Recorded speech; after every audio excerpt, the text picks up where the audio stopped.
Today's episode of the Bill Simmons Podcast on the Ringer Podcast Network, brought to you, as always, by ZipRecruiter. You know what's smart? Getting out an NBA trade value 2.0 list right before the trade deadline, just in case anything happens. That's what's on theringer.com right now. I wrote an update to my trade value list. Check it out, theringer.com. You know what else is smart? Going to ZipRecruiter.com/BS to hire the right people for your business. ZipRecruiter's technology identifies people with the right skills for your job. They actively invite them to apply. You get qualified candidates fast. I don't know if Bill Belichick is using this to find our next defensive coordinator, Kyle. Who is our next defensive coordinator? Let's just trust him. We'll trust him. I trust him, man. He's won us 6 rings. Right now, my listeners can try ZipRecruiter for free at ZipRecruiter.com/BS. ZipRecruiter is the smartest way to hire. Meanwhile, Mercari is the selling app that makes it fast and easy to sell almost anything. You take a few pics, add a description, and boom, your item is listed. With millions of people using the Mercari app in all 50 states. Stuff really sells, and everything ships easily, so there are never any awkward meetups. Kyle, this sounds like... I was reading the copy. I'm in. I'm all the way in. This sounds like ways for me to buy stuff for my office. I'm in too. You can find Mercari on the app stores or on MERCARI.com. Mercari.com. Check that out. We're also brought to you by theringer.com, the world's greatest website, where we are just on hold 24 hours a day, waiting for a crazy NBA trade to happen, following all the rumors, following all the intrigue. You name it, it's on our site. We're also dealing with the Oscars. We have a new Rewatchables podcast on the Ringer Podcast Network right now. It's The Warriors. It's the 40th anniversary. One of my favorite movies ever. And I was glad that I finally got to properly skewer the baseball Furies. Overrated. All makeup and bats and just, you have to listen to the pod. They get a nice little skewering.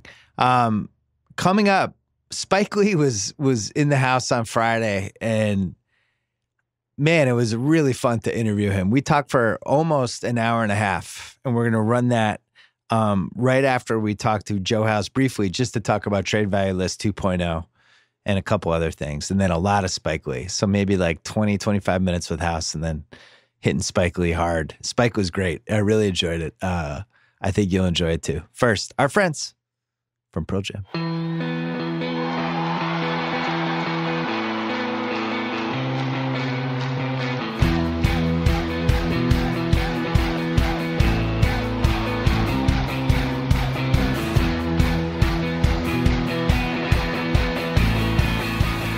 All right, on the line right now, the host of Fairway Rollin', our golf podcast on the Ringer Podcast Network, as well as House of Carbs, an appreciation of food, where I went last week to talk about Chispaca, and somehow said it was a new restaurant, which I don't remember saying, but it's been around for like 5 years. So apologies to them.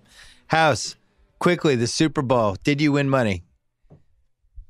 As a matter of fact, I did. I'd like to thank Bill Belichick, Tom Brady, and Julian Edelman for just doing their job. Yeah. I did my job. I bet heavily on the Patriots -2.5. Good. I bet heavily on a parlay of the Patriots -2.5 and the under. And I also made a little taste on James White under 6 receptions. It all worked out for me. Wow. That sounds like a great day. You sound like one of the only non-Patriot fans who are happy that the Patriots won the Super Bowl. I've been thinking about it for the last 2 days and reading really a lot, because job and putting yourself in the position for the other team to not do their job. And that's what the Rams did. The Rams did not do their job. They didn't go no huddle. They stayed in that 11 formation the whole time. They didn't really try to figure out what the Pats were doing and shift things around, and they just got kind of worked. I think they should be embarrassed, House. Even with all of that, they were still 2 plays away from not only making a game of it, potentially winning the game. Their defense played well enough for them to win the football game. They did. Notwithstanding all of those strategic failures. The thing that I took great solace in, and the reason that anybody who asked me, what do you like here? The thing I liked more than anything else was the under in this game, because I just believed that we were going to get the Jared Goff that we really anticipated. I admire what the Rams did against the Saints, notwithstanding the questionable outcome of that game. But I admire that they game planned and successfully reined in the Saints, and Goff got to feel comfortable as it went along in the Superdome there. Huh? Yeah, as it went along. Yeah, they could never get him comfortable in this game. It's exactly. I mentioned this on the Sunday podcast just because it was something I noticed watching the game. The Pats got their one TD drive with their big lineup, which started the game when they couldn't really run the ball, when they had Devlin and the I formation and all that stuff. And then on the big TD drive, they used that same formation, but they split everybody out and they went 5 receivers with it. But they had like Devlin and Burkhead and Gronk split wide as receivers, but they were doing it because of the Rams defense that they were playing. And they just felt like they would have speed advantages, which is what led to Edelman got open. Gronk had the 2 big catches. Burkhead got open. And what was crazy about it is what McDaniel said they had never practiced it. And they just kind of drew it up in the fourth quarter because they thought it was a way that they could work. And really the only way you could do that is if your players are freaking smart. And that's incredible. I hadn't heard that story. Yeah. So they have these players and they find these cast-offs and whoever's or people who are good, not great. But the one thing they have is the ability to just kind of think on the fly. And the guys that have never worked for them are always the guys the talented athletes who can't think that way. So they had in the biggest drive of the year, they have freaking James Devlin out like he's Chad Ochocinco on the left side of the field as a receiver. And the Rams are like, what's going on? And it enabled them to get Gronk open twice. But just a classic outthinking the opposition thing. So to me, that's going to be the legacy of this whole era, other than how great Brady was and some of the players, but just like over and over again, figuring out these little challenges during the game. America doesn't appreciate it. They're tired of the Patriots. That's fine. Well, and to be fair, we're barely a year removed from them not having that kind of success against the Philadelphia Eagles. Couldn't figure it out. They couldn't figure out how to stop them. Lessons learned. By the way, that's right. Many of those defensive backs in that game were not on this year's team. I just want to point out. There you go. Trade value list. So I did a 2.0 list. I had promised that I was going to write big things about all the 55 guys, but then I had to speed it up because it seemed like Anthony Davis was going to get traded. Now, who knows? What I'm hearing is that New Orleans might just say F you and just keep him until the summer. And if he doesn't want to play, whatever. But I don't think they're going to. But that would just be spiteful. That would be to spite him. Do you love that Lakers offer? I did this in the trade value. Like Ingram was the highest guy in that trade offer that they allegedly offered. It was Ingram, Lonzo Ball, Kuzma, some expirings, and a couple first-round picks. Do you love any of those guys? Or any of those guys a guaranteed all-star? I don't know. I mean, Ingram's a guaranteed all-star, sure. Is he? Is he, though? Yeah. Is he really? Is he really? You'd bet your life he's going to make an all-star team. Yes, I would bet my life. Oh, my God. You're going to die, House. House, you're going to die. Well, did you see what I ate at the Super Bowl? I am going to die. It's true. Well, anyway. 2 boxes of Popeyes. I think the Celtics. Cajun rice, red beans and rice. Go ahead. The Celtics are obviously hoping this Lakers thing doesn't happen. There's been some conjecture on the Davis side about he doesn't want to go there. He did this goofy list of teams. Conjecture? His dad said it. I love, by the way, this era where we use the dads to say things. This is a great era. Well, can you imagine if you were in some major professional situation of your life and your dad, Dick House, weighed in publicly to the media about it? How mad would you be? Dick House has a view on this. House, will you please come eat at this all-you-can-eat Brazilian steakhouse and eat till you pass out? Dick House, word from Dick House. I don't want my son to go there. I do not want my son to go there. Dick, I really don't think Dick House would insert himself into the situation, would be my guess. House's dad really is named Dick House, by the way, for the people listening at home. So anyway, I dropped Davis 2 spots in the trade value. In the top 4 is now Giannis. I have Steph Curry second. I have James Harden vaulted from 11-3 during this insane 1/3 of the year run he's having, where he's averaging 42, 8, and 8. And then Davis at 4 and LeBron James at 5. Those are the completely and utterly untouchable top 5.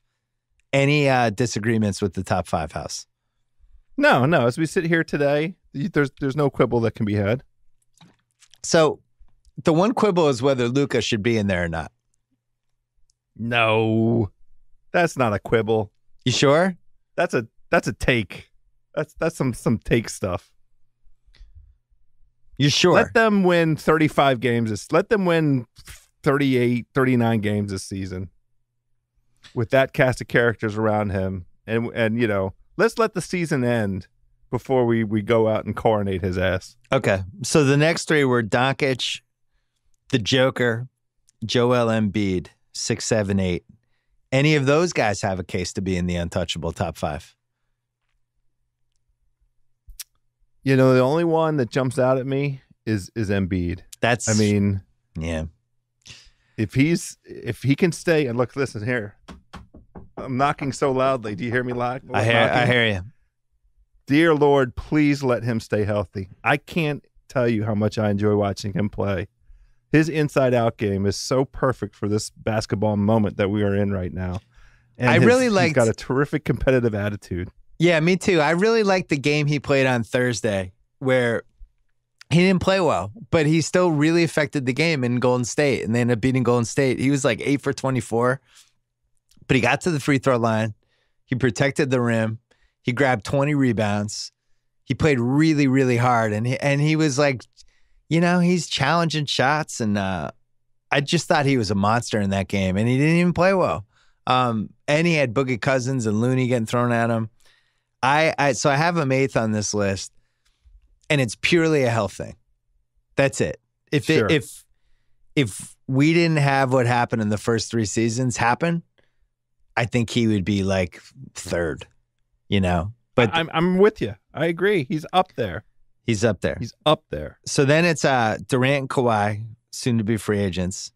Next group, Paul George, all the way up to 11 for trade value. He jumped from 27 to 11 after a really, really top shelf 50-game run that he's had, where he's clearly the best player in OKC now. I even think the OKC fans would admit it. And has an outside case for first team All-NBA. I think he's 3rd for MVP right now. That's where I would have him. It's him or Kawhi, and he's just played every game. And he's under a really nice contract. So he's got $30 million this year, 33, 35, 30, 38 gets a little dicey in year 4, but at least you know he's under contract, you know? I just admire it because of the example of a person who's experienced a devastating injury and come all the way back and reasserted his prominence. He really has reclaimed that top 10 in the league status and stature that he possessed before the injury. Agree.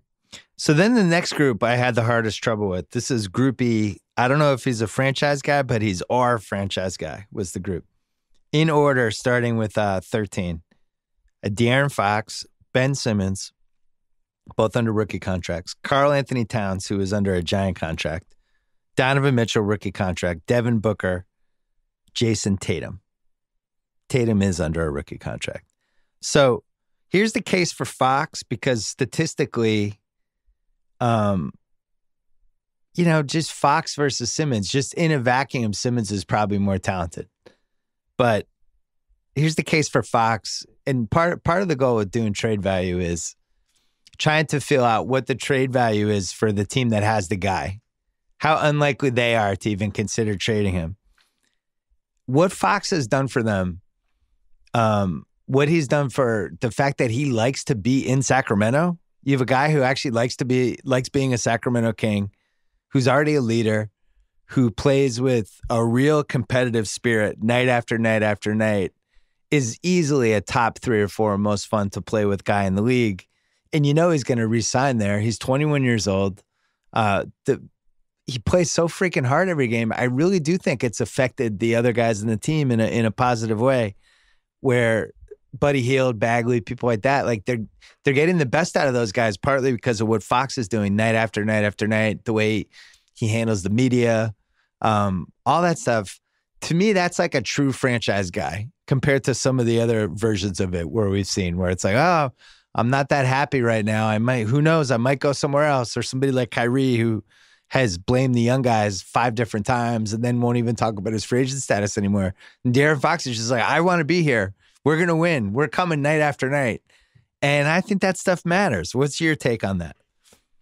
You love De'Aaron Fox. I do. We had a little dialogue about him on the first iteration with Drunk House. That was with Drunk House. Well, I'm sure that Drunk House got it right. I think it's fine with including him in this category of player because of where he is, on the rookie contract and everything. I don't know. Where was he last season? What was going on last season that he needed a full year as a rookie to acclimate? He's a 20-year-old point guard on a bad team. Yeah, I admire what he's doing. All of the things that you listed off, I believe are admirable. I just don't think that he's ahead of Devin Booker at this stage of the game. And I don't think he's ahead. He's making $5.5 million this year, and Devin Booker's making $3 this year, but then $27 a year from now, and he's got this $140 million contract coming. So that's really, as an asset, I think I would rather have Fox on a rookie contract. That's what that comes down to. Maybe so. I just, the jury's still out for me. I'm not ready. He's another one that I'm not ready to coronate. I do admire what he's done this year, and the price is obviously right. It's the right situation for him.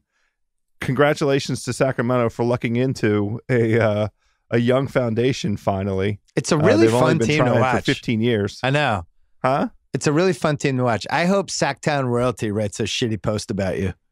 That House doesn't believe in De'Aaron Fox. Give me that as a headline. He's fine. He's fine. He's fine, says Joe House. He's enjoyable. I like him. I'm more in, but I know he's a little polarizing. I was texting with somebody today about it. Simmons, I dropped him to 14, partly because I don't know how long he's going to be there. I've seen him be up and down. You keep saying this. I don't know. You know stuff. You hear stuff. You keep saying. I don't. Why? He and Embiid are there. Jimmy Butler is the one. By the way, that was my favorite line in this whole column. I dropped Jimmy Butler out of the entire trade value column. He's out of the column because he's a dick. Well, he's been a dick. I got a nice chuckle out of that. I enjoyed it. I don't like dicks. I thought Simmons in that Warriors game, Simmons and Embiid together was really, really fun to watch because those guys really were potent. Balling. Like they're so athletic.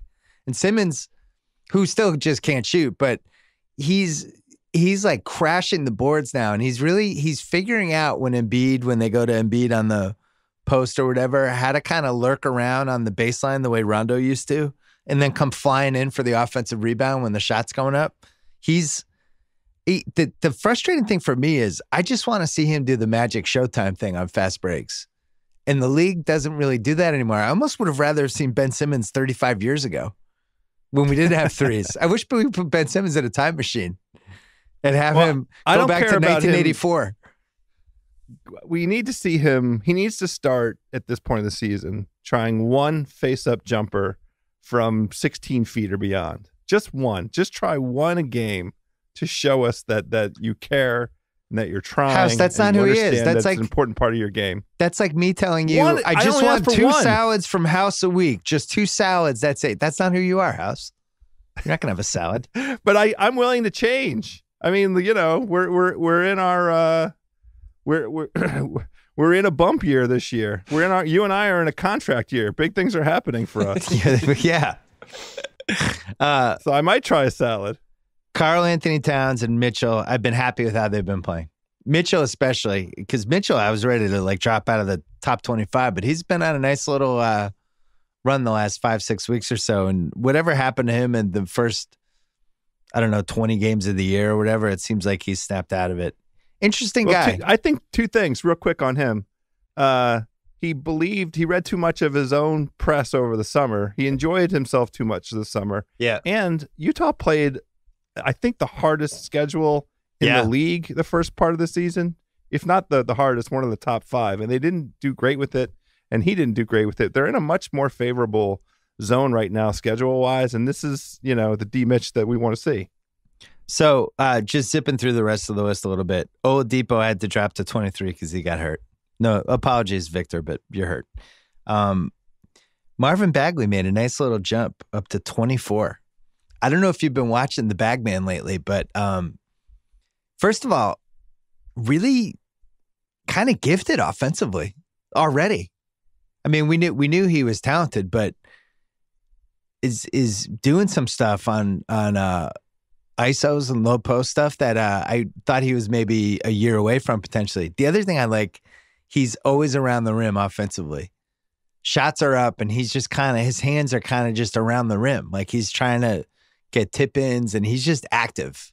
He is, he's very, very likable. I've enjoyed him. I don't know how much I know you hate the Kings, so you're a tough guy to ask, but. No, how dare see now you're trying to sow them dirty seeds. This is the very best case scenario for him, and I love the two-hand. He's got really soft hands, both hands around the rim. The point you just made, and he's on a super streak. Somebody sent us one of your guys wrote it about, like, very quietly he's strung together 10 or 12 games of double-digit points, double-digit rebounds around there. And filling up the stat sheet, steals, blocks. This is the guy that they drafted and who they thought they were getting. The only thing that is tough for them is there's a franchise transcendent player that was available to them that they didn't take. But if you take that out of the mix, they're getting great value for that pick. Bagley looks like he's going to be a damn good player and a cornerstone player along with your boy D Fox. And Buddy, who's been awesome this year. Buddy shot like 50% from 3 last month. He was like 52%. He's been out of his mind. I'm so happy they fucked up. They'll never admit it. They fucked up. Oh, they're coming for you now. No, listen. They fucked up. They didn't realize Luka was as good as he was, and Luka has a chance to be a generational player, and you can never pass that up in a draft ever. So they fucked up. But this could have been so much worse. They could have taken Mo Bamba third. Mo Bamba just got hurt again today and has done jack shit all year. He's got a stress fracture. But can you imagine?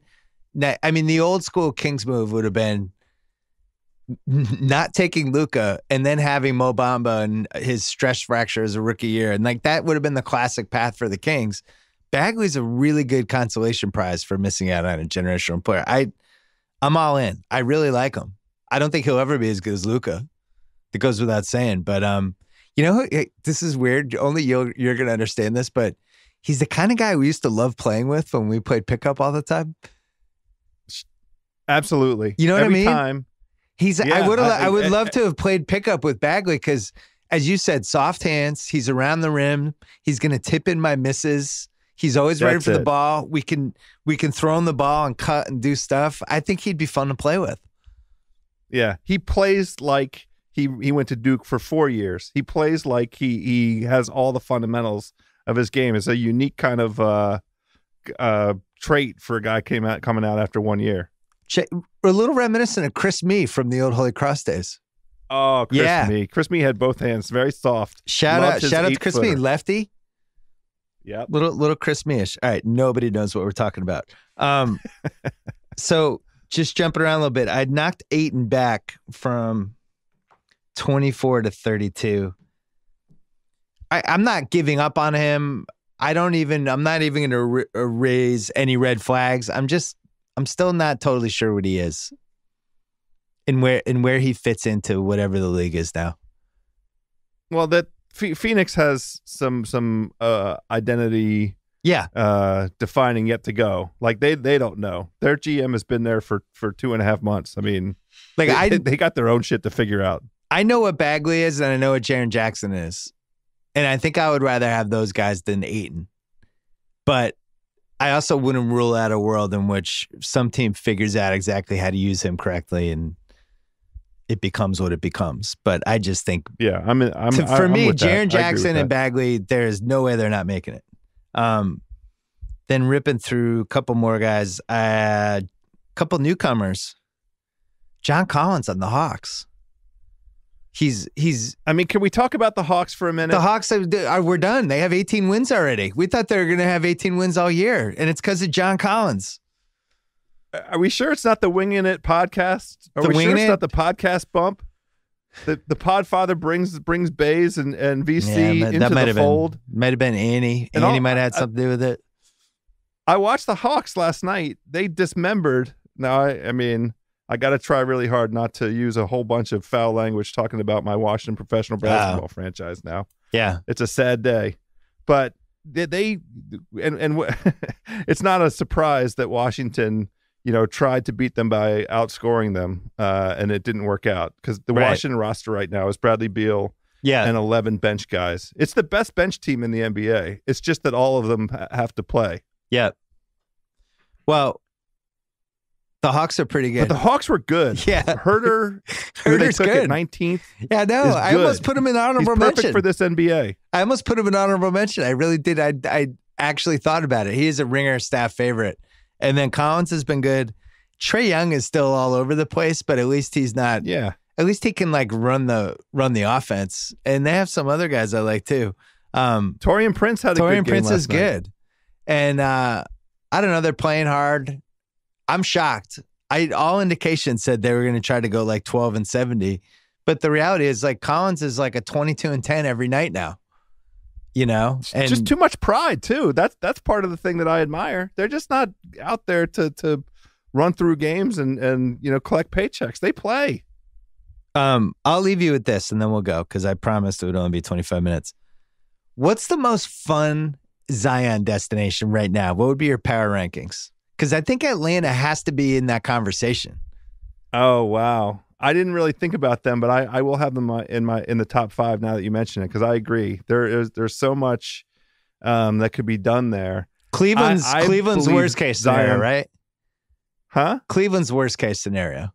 Oh, that's the worst. God, if there's a God in heaven, Cleveland ends up, it's just it's all right. Enough with Cleveland. Enough with generational superstars going to Cleveland. We've had it. We've had it already. We did it. The Knicks is the team. The Knicks is the team for Zion. That's what I want. I want basketball saved in New York. I want Zion and Kyrie and Dennis Smith. The fuck? Well, Kyrie. I'm just saying. This is the team. And Jimmy the Dick Butler and a couple. I just want basketball to be relevant again in New York. And I think the basketball gods looking down. If there was ever a moment to hold their nose and reward James Dolan, this would be it. What about KD, Kemba, and Zion? That's a pretty good team. That's pretty good in the East. They would win a lot of games, I believe. The other fun thing is they actually do have enough to trade for Anthony Davis in June potentially, if that is how it plays out. Because let's say they don't get the number 1 pick. Let's say they get the 4th pick, and then you give them the 4th pick, Knox, the 2 Dallas picks they got. You give them a motherload of picks, basically. Dennis Smith, throw him in there, try to get David. You're at least at the Davis table with that trade, especially if KD is coming, which that would be my bet. I'll just put it that way. Interesting. Yes. Well, when you do a trade when you do the Porzingis trade, you're basically saying you're getting KD, or else you're the dumbest franchise that ever walked the earth. If you don't know for sure you're getting KD, you're morons.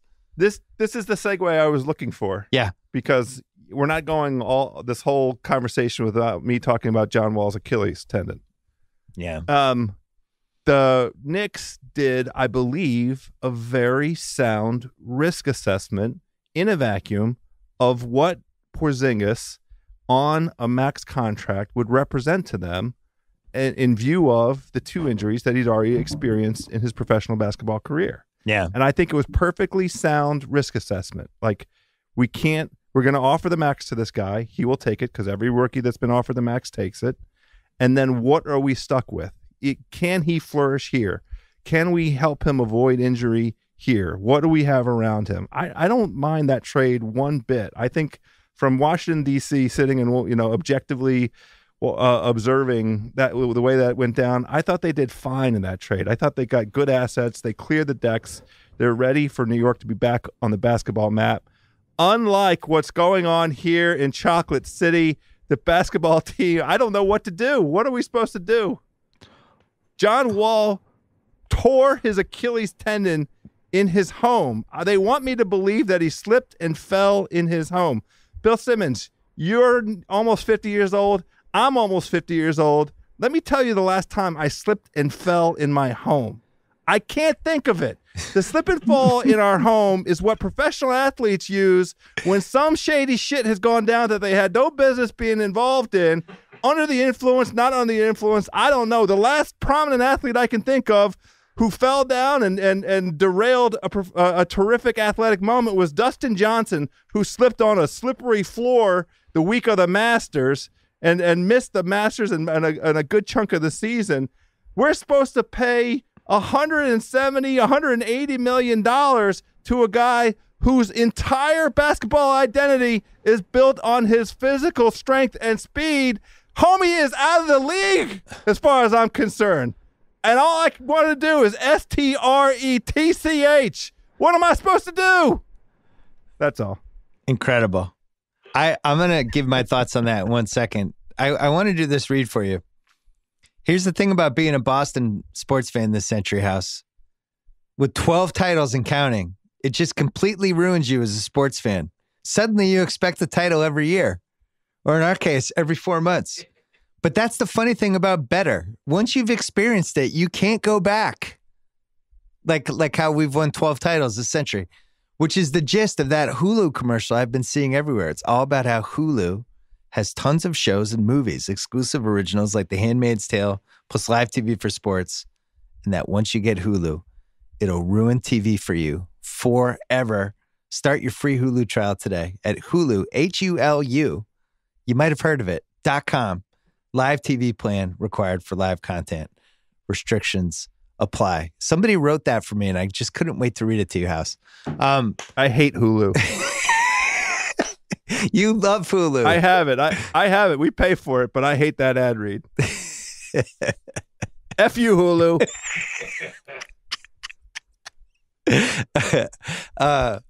So on the Wizards thing, anytime somebody falls in the dark, slips and falls in the bathroom, I'm dubious no matter who it is. Like if it was nephew Kyle came in and was like, sorry I'm late, I fell in my apartment, I'm just that kind of person. I'm just naturally suspicious of all people. So yeah, do I wonder if there's more of a story coming out? I don't know.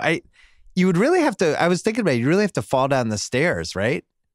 That would be the only way this could happen, or miss a step. I could see if it was one of those things where you don't realize it's a step that you don't see and your foot hits it wrong and it could just, and he's also hurt anyway, right? He has a bad knee. Yeah, well, and if I was going to be generous, the very best case scenario is it was the middle of the night and he was carrying his son and he took a wrong step. That's what, if you want to be a John Wall apologist and come up with a scenario where that's plausible, you say he's already kind of limping around, so he's not under his normal body weight, distributed evenly. He's carrying his boy. It's 2:30 in the morning. Well, how old is his son? Not even 2 months, maybe 3 months. Oh, because I was going to say if he has a kid if he has like a 4-year-old boy, then you have all those Legos and little trucks on the floor. I could see like tearing an Achilles stepping on that. I don't know. I'm going to say we'll see if Kyle tears his Achilles in the next year. With some shady injury. Don't you put that on me? Don't you put that on me, Bill? Yeah, I don't know. It's always weird. I remember there was a Red Sox pitcher who cut his hand once in his hotel reaching for a glass that broke on his bed, and it was like one of the all-time dog ate the homework thing. This doesn't remind me of that. I believe in John Wall more than you on this story, House. I think you're just scarred by John Wall. That's fine. You believe the story. When's he going to play basketball again? It's going to be a while, unfortunately. Wait, we didn't do the Zion Power Rankings. So you have the Knicks one. I also have the Knicks one. I have so many Knicks fans in my life. I know how much joy it would bring them. I think I might have Atlanta too. Oh, wow. Because Washington would really be fun. But win the lottery, though. What if they're going to win too many games? Yeah, but they also Yeah, they would. Washington, now that John Wall is out for like a year and a half, that probably wouldn't be too much fun if they got him. Phoenix just doesn't deserve him. They've just been bad for 4 years now, just awful. That would kind of make me mad. And then the wild card is if Dallas could somehow get in the top 5. Do you see they're shelving Porzingis? Well, they should shelve Porzingis. They're going to win 35 games, though. They're not going to get in the top 5. Yeah, but they have to trade into it. No, they have to get to like 7. The team, unfortunately, I fear getting him is effing Chicago. And they are absolutely tanking enough to get him. If they got Chicago in disarray. With that cheapskate Reinsdorf, he'd be like renting Zion out for kids' birthday parties for like $500 to make a little extra money. I mean, just think what Jim Boylan would have him doing in terms of burpees and bear crawls. Unbelievable. Yeah. I can't wait to see how it goes. Are you watching Zion? Because I keep getting sucked in. I was watching him on Saturday. You keep getting sucked in. He's the most magnetic, mesmerizing college player since Kevin Durant. I know. What is there to get sucked in by? He's incredible. Every time he's on the floor, something incredible can happen. Well, he's the second coming of LeBron. I hope you're watching all of him. Well, college basketball is bad. That's my issue. The regular season college basketball is just hard to watch. But he's not bad. I'm watching them play St. John's, and the score was like 40-5. But Zion, it's old school. Him around the rim is really out of control. I really love it. I really hope he goes to the right team. I hope he goes to a team with a point guard who can throw him an alley-oop. I hope he goes to a team with the right coach and a couple guys that play hard and just kind of get what he is. Sharks wrote this piece about how he's like a point center, basically, and I agree. I hope whoever gets him really explores the studio space with Zion and tries him in a whole different ways. You and me both. Fingers crossed. Fairway Rolling. When is Fairway Rolling coming back?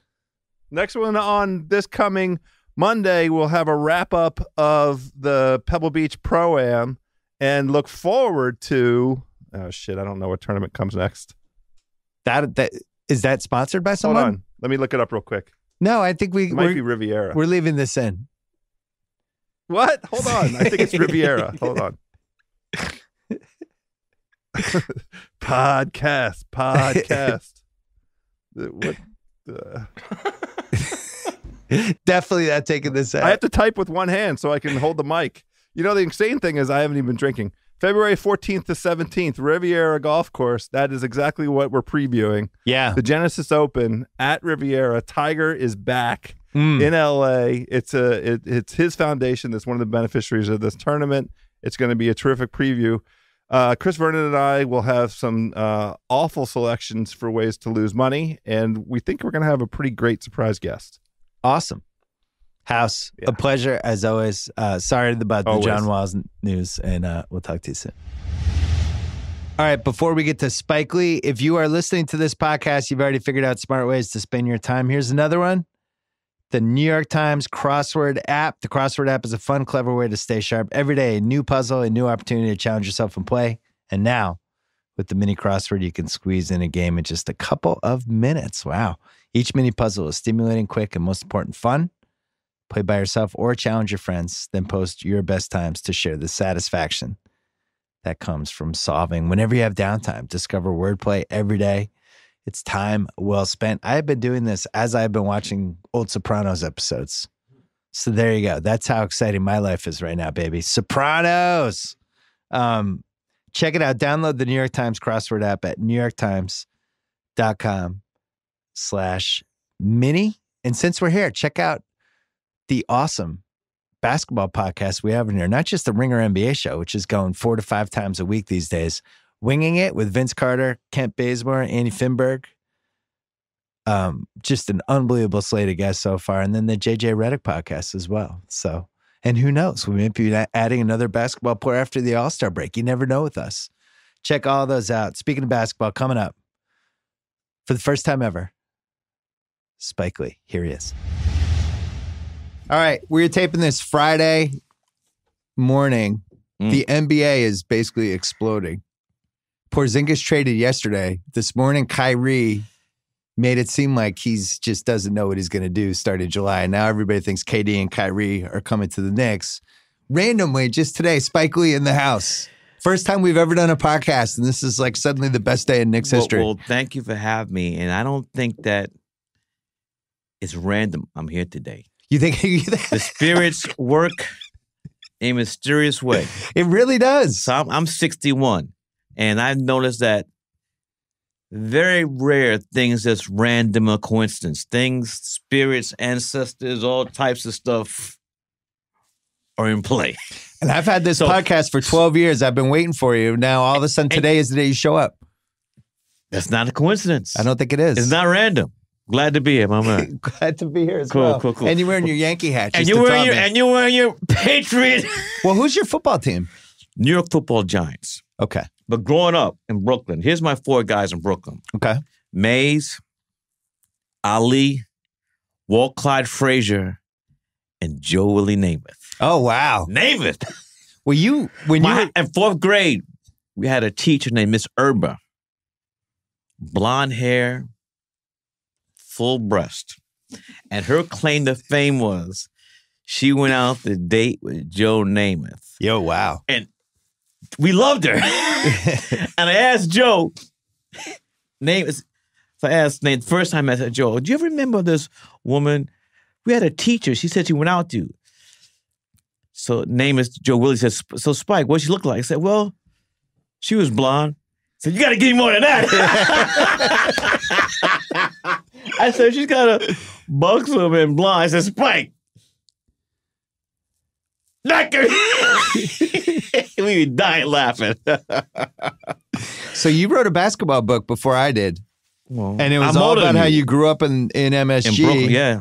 And I was at game 8. I was at game 7. May 8th. Game 8 would have been amazing. No. May 8th. Yeah. You went. I was there. The Willis Reed game. Greatest moment in Knicks history. You know what? Until today. Well, no, we won another championship. But you know what's amazing about that? Because Havlicek got hurt. When you stop, where we going? Come on, that was Havlicek gave you that championship. He's playing left-handed in Game 7. And I guess Buckner gave the Mets one too. Huh? Whoa! I guess Tim Wakefield gave us one too. Huh? We go back and forth all day, baby. I'm ready. I'm ready all day for this. I know. I'm not one of these okie doke Rudy people. Guess you got me. Anyway, so the Lakers. Yeah. Wilt Chamberlain. Jerry West, Elgin Baylor, layup line. The biggest roar I ever heard in my life. The entire Laker team stopped, froze, turned around. The whole team, 3 Hall of Famers. The whole team stopped their layup line to see Willis Reed drag his leg on the court. And Knicks won a championship. Then he hit the first 2 baskets. And Walt Frazier had 36 points. I think Walt Frazier was amazing in that game. What was the loudest roar? When he walked out or the two shots? No, when he came out. I've been a lot of sporting events. Yeah. But when Willis came on court, and I have a prized possession, the great Nick MSG photographer, George Kalinsky. Yeah. I have the only photograph of Willis Reed getting the needle. Oh, I heard it was wasn't like a 2-foot needle? They had horse needles back then. Yeah. I had the only print signed by Kalinsky and Willis Reed. The needle's this big. Yeah. And he's on the trainer's table. I mean, and this was like 1970 when they didn't know smart ways to do this. They basically got veterinarian equipment to try to knock somebody's leg out. Even today, though, football, how many fingers? They only one finger. How many fingers? What? Oh, go out there. Right. I mean, this concussion stuff, that's new.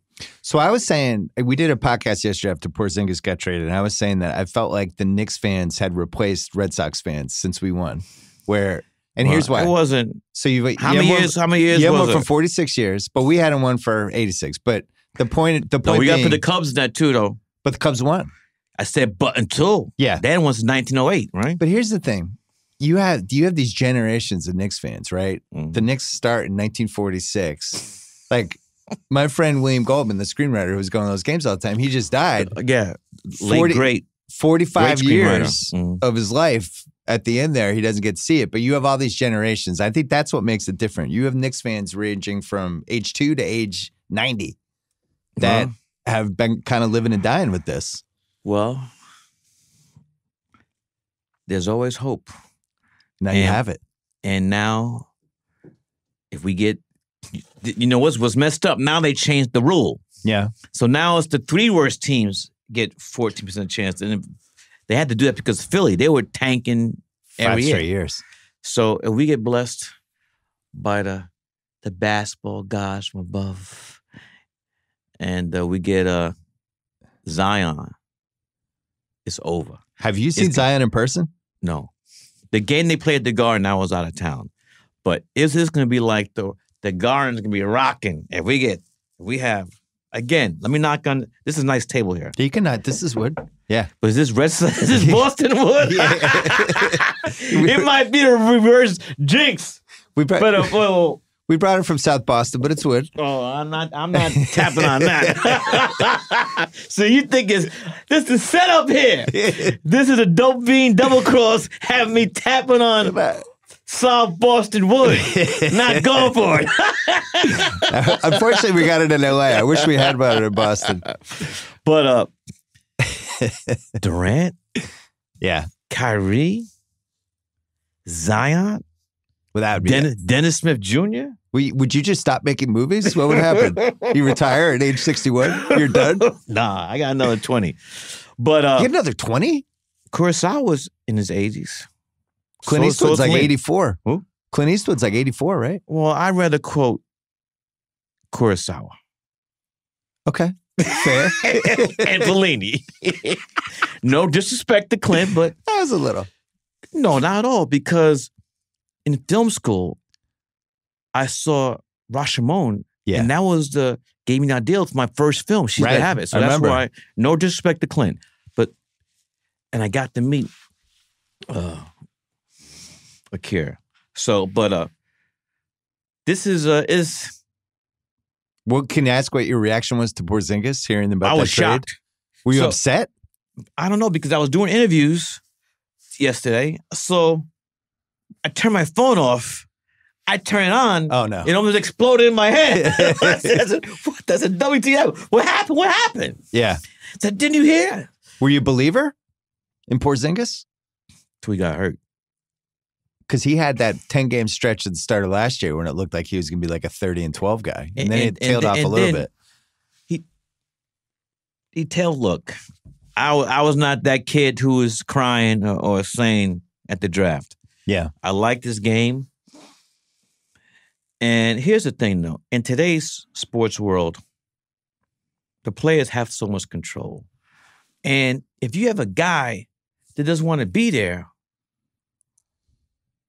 then you got to get what you can for him. That's just the way it is.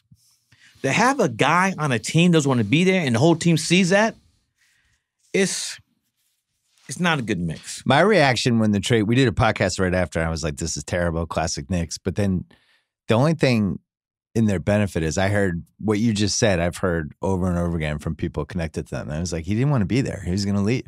Plus, we got 2 first-round picks, too, which The second one was nice. But at the very least, you can throw those picks into another trade to get something else. So they have more options than they've had. The problem is to give up on a 23-year-old guy on a rookie deal who has the potential to be a franchise guy. That's pretty rough. But you have to look at that injury, though. Right. And his height. The fact that the 7'3" and up guys. Yeah, don't some really, guys 6'4", but to be 7'3" and have that injury. Yeah. Yeah, out of the tall guys, Kareem was the only one who seemed to just be able to be durable. You can't leave out Wilt, though. Well, but Wilt got hurt that one year. Remember, he blew out his kneecap that one year. He missed the whole year. But he came back. He came back. Yeah. But Yeah, it's but just Wilt hard- was it's hard built to get like through. Wilt was built like, you know. Did you see Wilt when he was? At what point Nah, I did you was see too him in young. person?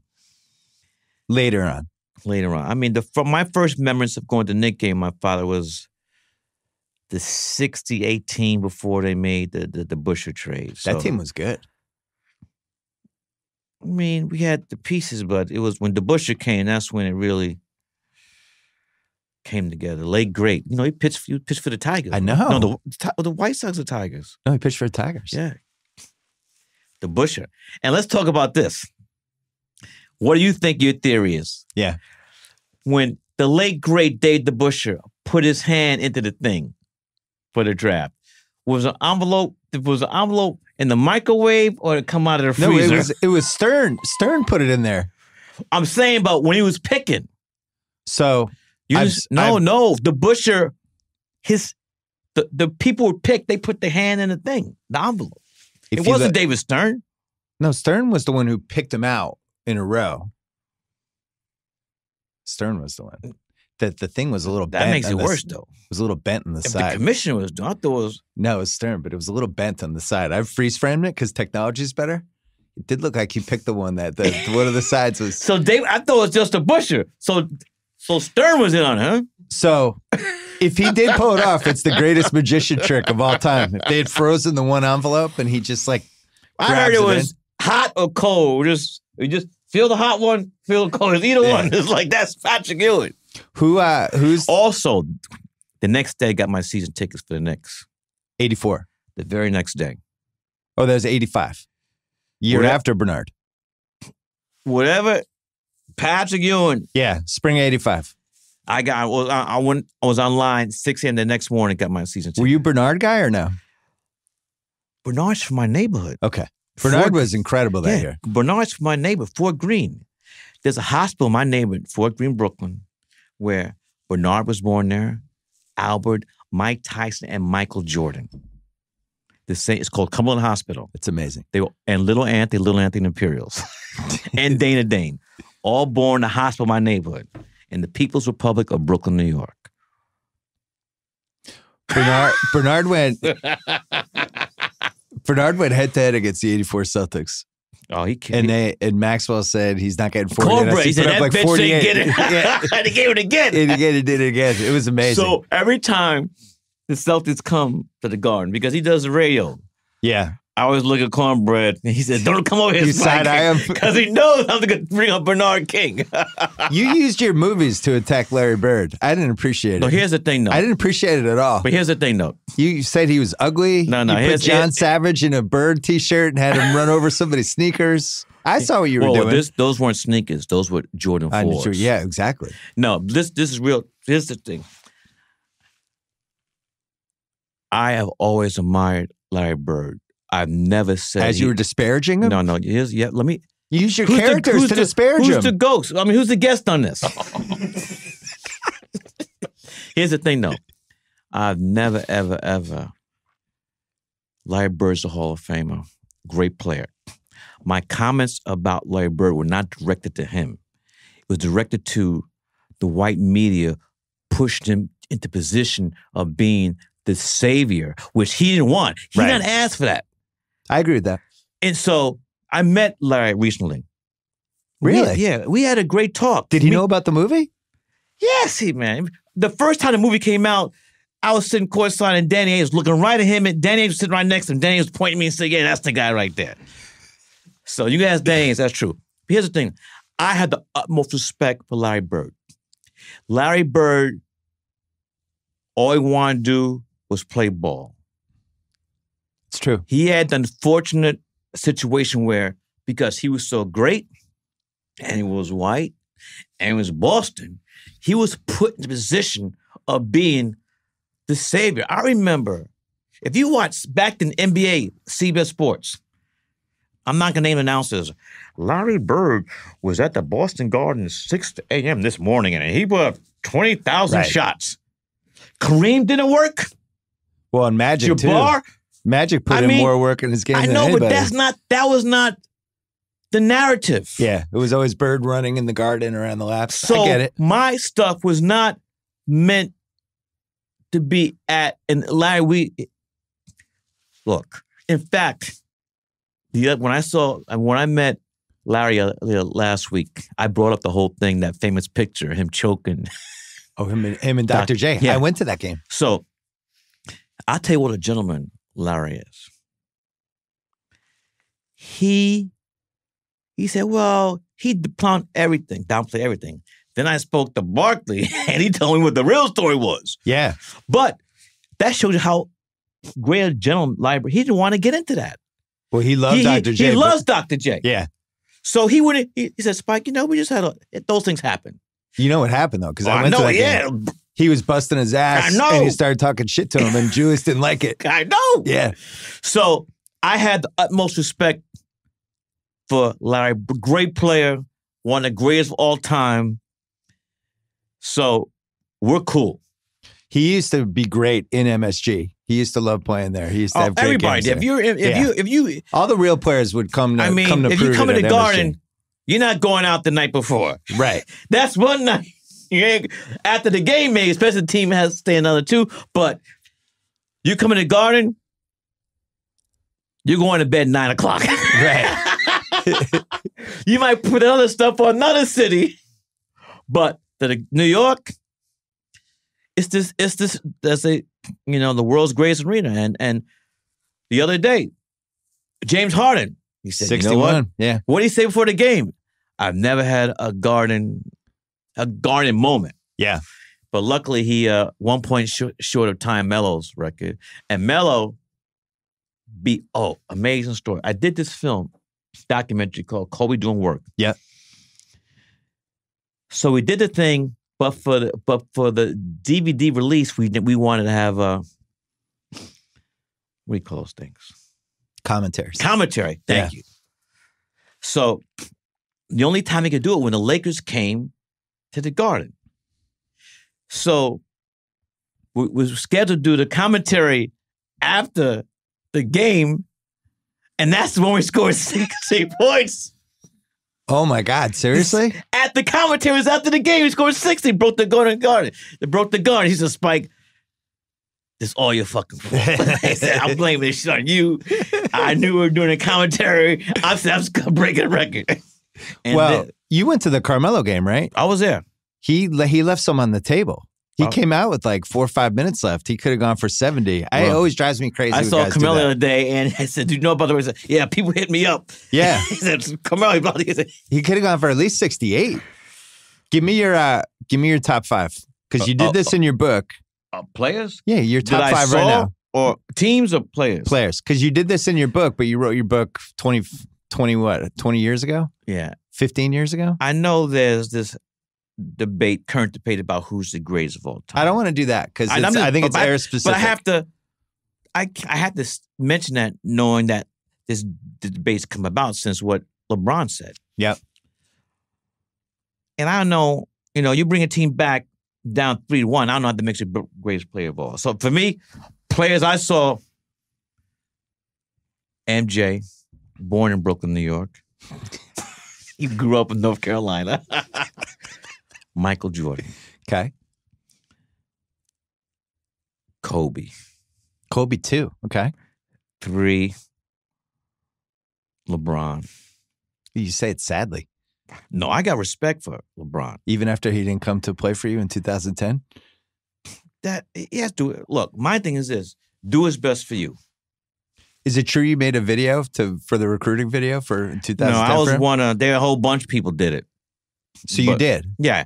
That thing was not well thought out. It was because LeBron and Wade were going there, and then they changed their minds. It did not go well. Something messed up. Yeah, something happened. One day, the real story, when LeBron retires, then he'll tell what happened with the Knicks. I've been saying the real story from what I know for a while, and nobody actually believes me. That LeBron and Wade were going there, and then it got screwed up. We'll find out the real story in 10 years. I mean, this is Wade's last year. Yeah. The truth always comes out eventually. All right, so LeBron 3. So you got Jordan, Kobe. Magic. Magic 4. Kareem. Bird 6th man. Look, you always get in trouble when you list, any list. So, but Bird, look, I got love for, and the thing about that I heard is that the brothers love Larry Bird. So that whole thing. So he was cool with everybody. Yeah, he was cool with everybody, and he could talk smack. He could talk smack. So it's unfortunate that in my part, I was trying to use Larry Bird to make a point on the media how they hoisted him up. And then, well, you can't forget, you had the whole Boston Celtic, LA Laker dynamic. And you look at the history of Boston and African Americans, read Bill Russell's book.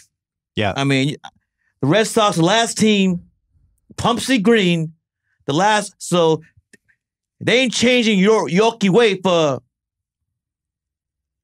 a reason behind that. So there's a complicated history with African Americans and Boston. Oh, no doubt. It's gotten a lot better. They got a Puerto Rican manager. I went to see Russell at the end of 2012 because we did this documentary about him for NBA TV. Right. And the whole premise was like, why don't you ever go back to Boston? Trying to figure out what happened. Right. And the stuff he went through in the 60s. Defecating on his bed. I mean, it's crazy. I mean, there were like 9,000 people going to playoff games and they're selling out hockey. So, I mean, he had real reasons. They weren't selling out those games in the Celtics? Hell no. They didn't start selling out to the 70s. So even with the Auerbach teams, they weren't selling out? No. Bob Cousy? No. Tommy Heinsohn? No. None of them guys, they weren't selling out? Part of it might have been basketball just wasn't as popular. The finals weren't sold out or the regular season? The finals had to be sold out. I don't know. I don't think it was great. The Knicks thing. What Knicks thing?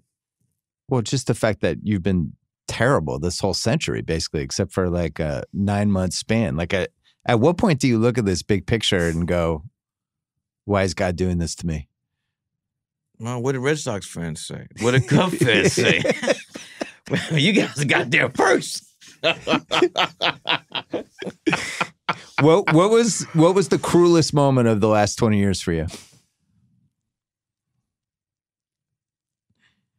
Well, I would tell you that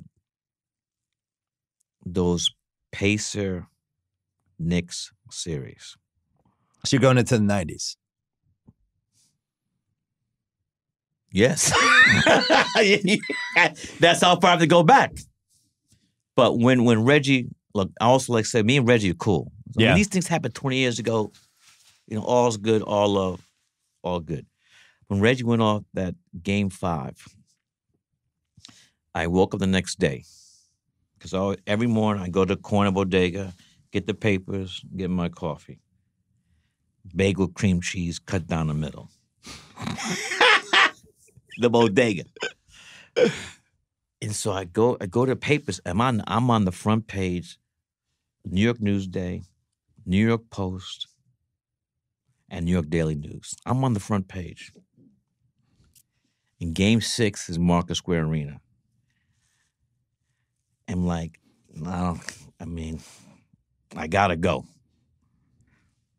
But you were courtside. I know, but I'm saying though, it was a minute though that I want to go. So I land in Indianapolis, and there's like 5 TV crews there. And so I didn't go straight to Marcus. I went to visit Mike Tyson in prison. So all the inmates, they were getting on us. Nick sucks, that stuff. Wow, you're getting heckled by Indianapolis inmates. Yes. That's rough. It's a true story. So Game 6 ended, closing minutes. And the ushers start to surround the court where they have a rope to stop fans from storming the field. And thank God John Starks went berserk. We won. Because if the Knicks had lost Game 6, I'd have had to move. Right. I'd have had to move. I don't know where I was going, but it would have been that serious. We did the 30 for 30. And then Patrick hit the shot. To put We did the 30 for 30 on this. You said you were actually in fear a little bit. Oh, Indianapolis? Yeah. The Klan was founded in Indianapolis. Yeah. No, they were me and my guy Alec Palagone, we had, and then, what's the owner? David Simon? Yeah. His son is a fucking asshole. And so Herb Simon. Yeah. Yeah. Yeah. So I'm trying to say we need security. Yeah. And they're looking at him. Yeah, he's He came here. So it was I could have gotten hurt, and then that was game 3. So then I had to call the NBA office.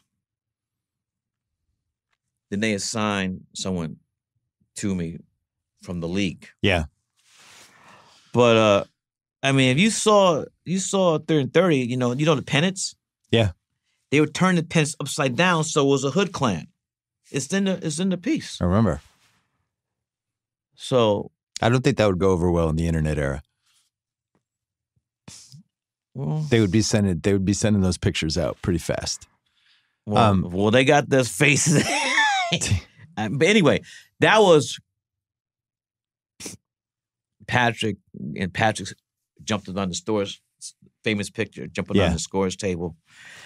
So we went to Houston. Yeah, up 3-2 going Up into game 3-2. 6. Here's a story. My man, Al Palagonia. Yeah. So Al said, Spike, I got a scheme. So he was tight with Vernon Maxwell. So he had Vernon Maxwell up. He had Vernon Maxwell up to 8 o'clock in the morning. Oh, that was smart. Didn't work. It didn't matter. We understand. He does it. He did it all the time. Yeah. And then, It's like Iverson. Some guys just didn't sleep. oh yeah, and then, there's always going to be a talk. And I love Starks, who's one of my favorite players. And was he 3 for 21? Something like that in game 7. But game 6, like, they had a chance to win in the last minute. And that was my fundamental problem with that team, there's though. the thing, I think, Patrick was open and somebody. Yeah. But who's the guy, the guard? He was great with the Dallas Mavericks. Derek Harper. No, the other one. Oh, Orlando. Yeah. Orlando, I don't want to get my brother in trouble, but he would go to his grave thinking that he would have hit some shots. Right. But he didn't. Wasn't that the fundamental problem with that team, though? That in a must-win game on the road, the second kind of creator / scorer in that team was kind of John Starks, which I know, he's but just too hit or miss. I know, but John, I love you, baby. So no disrespect. But I don't put, that's not John. John Starks can't put himself in a game. Right, he's going to do that. That's on Pat Riley. Right. We were born the same day, March 20th. So Pat, you got to give me some slack for this. My brother. Rolando, you thought he should have gotten some he more will run. tell you that himself. Yeah. What about, did Charles Smith get fouled? Is it the Bulls? Yeah. Four block steals in like 2 seconds. He has to try to dunk the first one. Agreed. He was How 6'11". tall? He was going up like he was a guard. Yeah. See, I think that was the worst Knicks loss. That was the worst one. We were up 2-0, right? 2-0. They win the next 2. You got game 5, but you also have 7 at home. And you win that game. Bulls probably win 6, but then you got 7 in MSG. It's been all, even if Charles, look, we're talking about something that happened how many years ago? 25, 26. Even if Charles Smith had made that basket, Michael Jordan would have found a way to win. That's the part everyone forgets about that game. He still would have had like 8 seconds left. We've seen it before. The man's ability to put his will, he would have found nowhere in the world was Michael Jordan going to lose the finals. Yeah. That's how I feel. It's not going to happen. So, of course, Charles Smith should have made the layup, but MJ, the Black Cat, Black Jesus.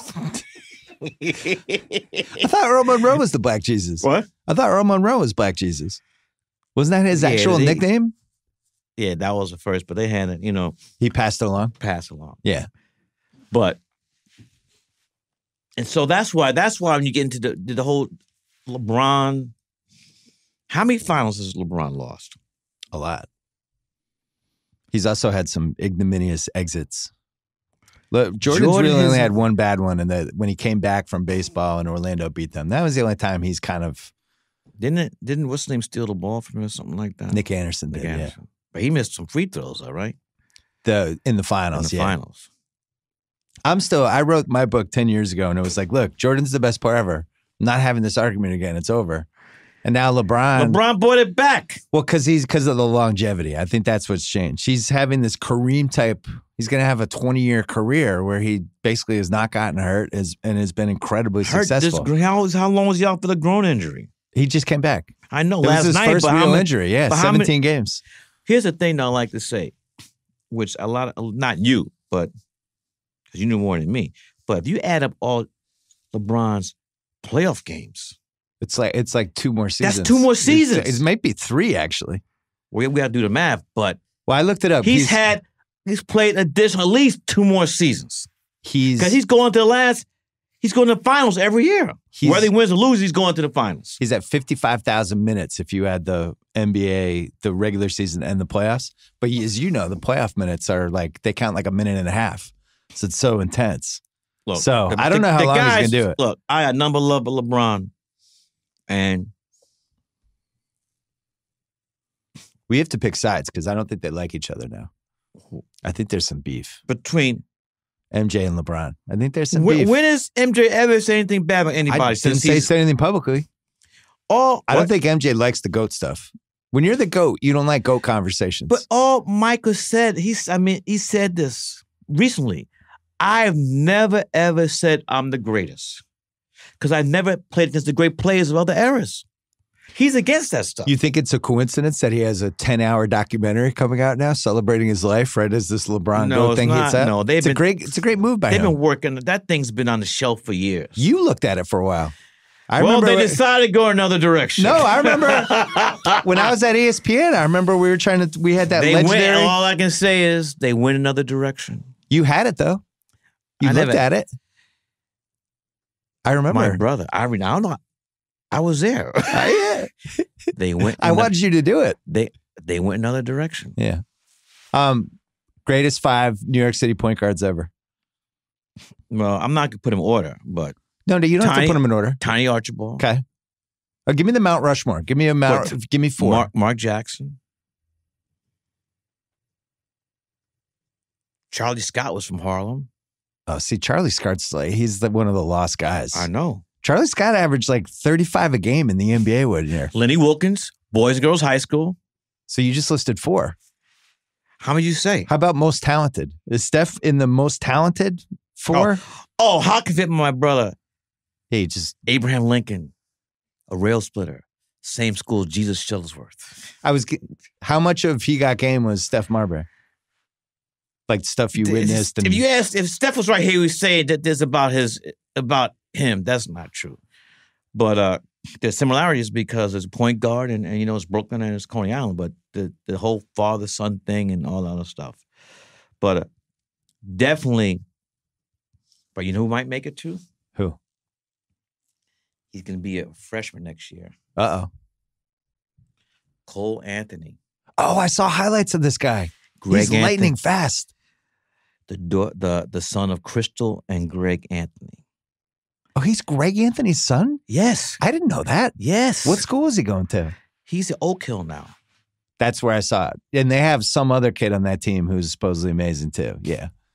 The internet has a way of getting these kids into the public eye now. This guy, the son of Crystal and Greg Anthony, he's going. I can't say where he's going. But he's coming to the league. Greg Anthony, respectable performance in that one fight when he was in street clothes, but still got involved.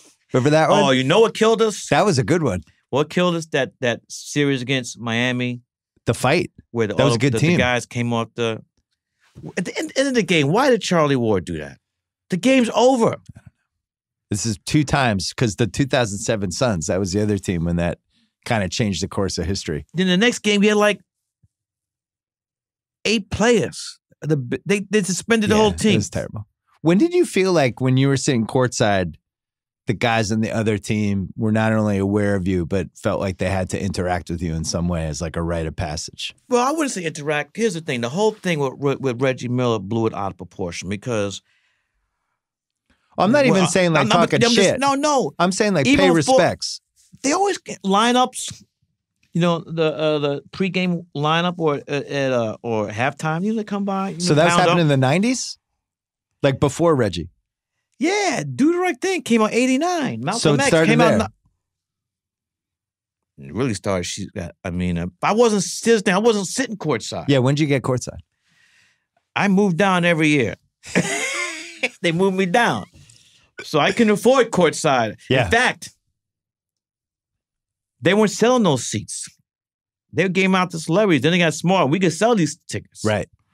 I can't remember the year, but when I started sitting courtside, I mean, I would always, the players would, where my seats is, as they come around on the layup line, it's right there, in front of my seat. So I've always been,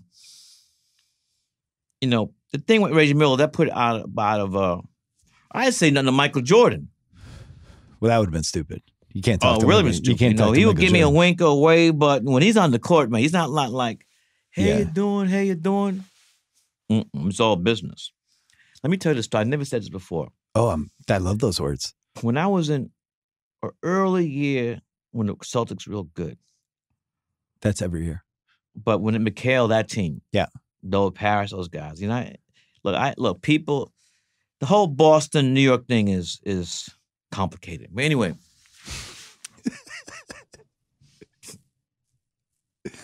back then at the Garden, they would let people, even if they weren't in your seats, they would let you stand behind the basket and watch the layup line. And I was like, McHale was looking at me, and I was looking at him. I said, Kevin McHale, you suck.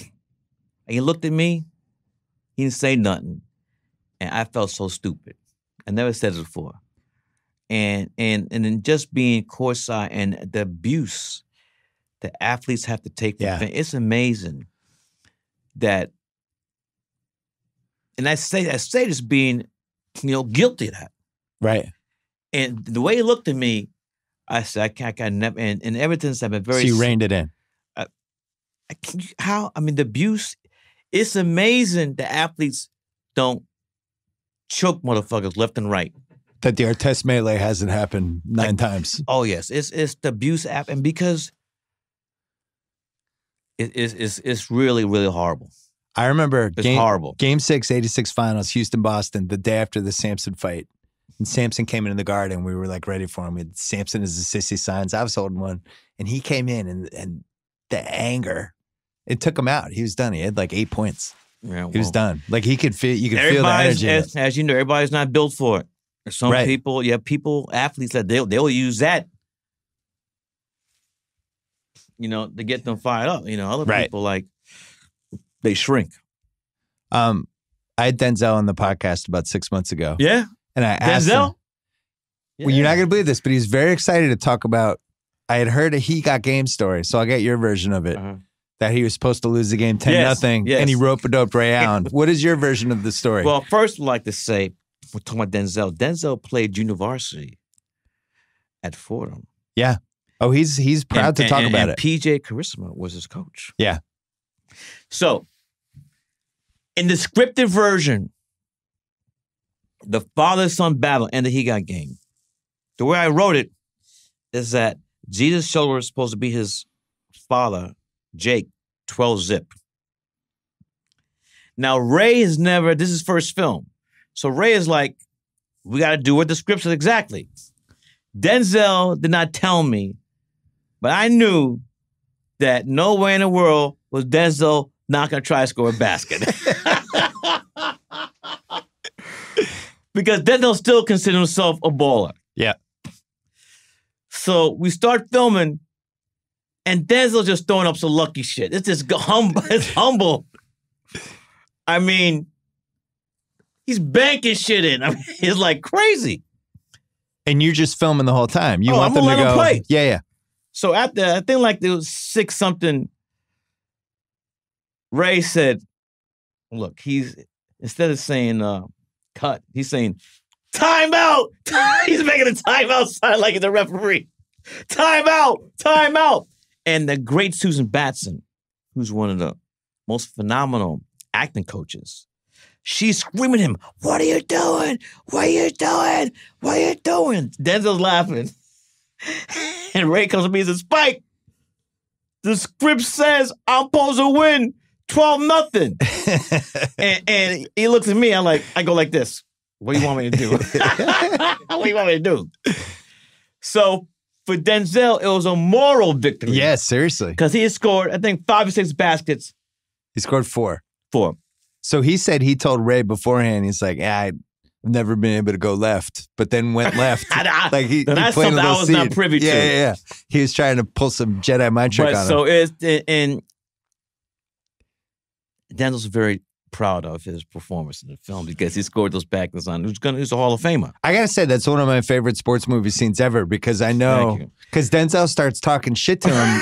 And like real life comes into the scene, and Ray Allen, you could see him like being like getting mad. Ray knew that this film's gonna be seen, and he knew that his fellow players were getting on his ass. Like, I know he played Malcolm X, but you let that guy score. That's got to be like secretly the greatest achievement of Denzel's career. He put up 4 points on Ray Allen, that was some lucky stuff though, but it went in. He was banking it, and he didn't do release Ray Allen. So because he's a novice, his first film,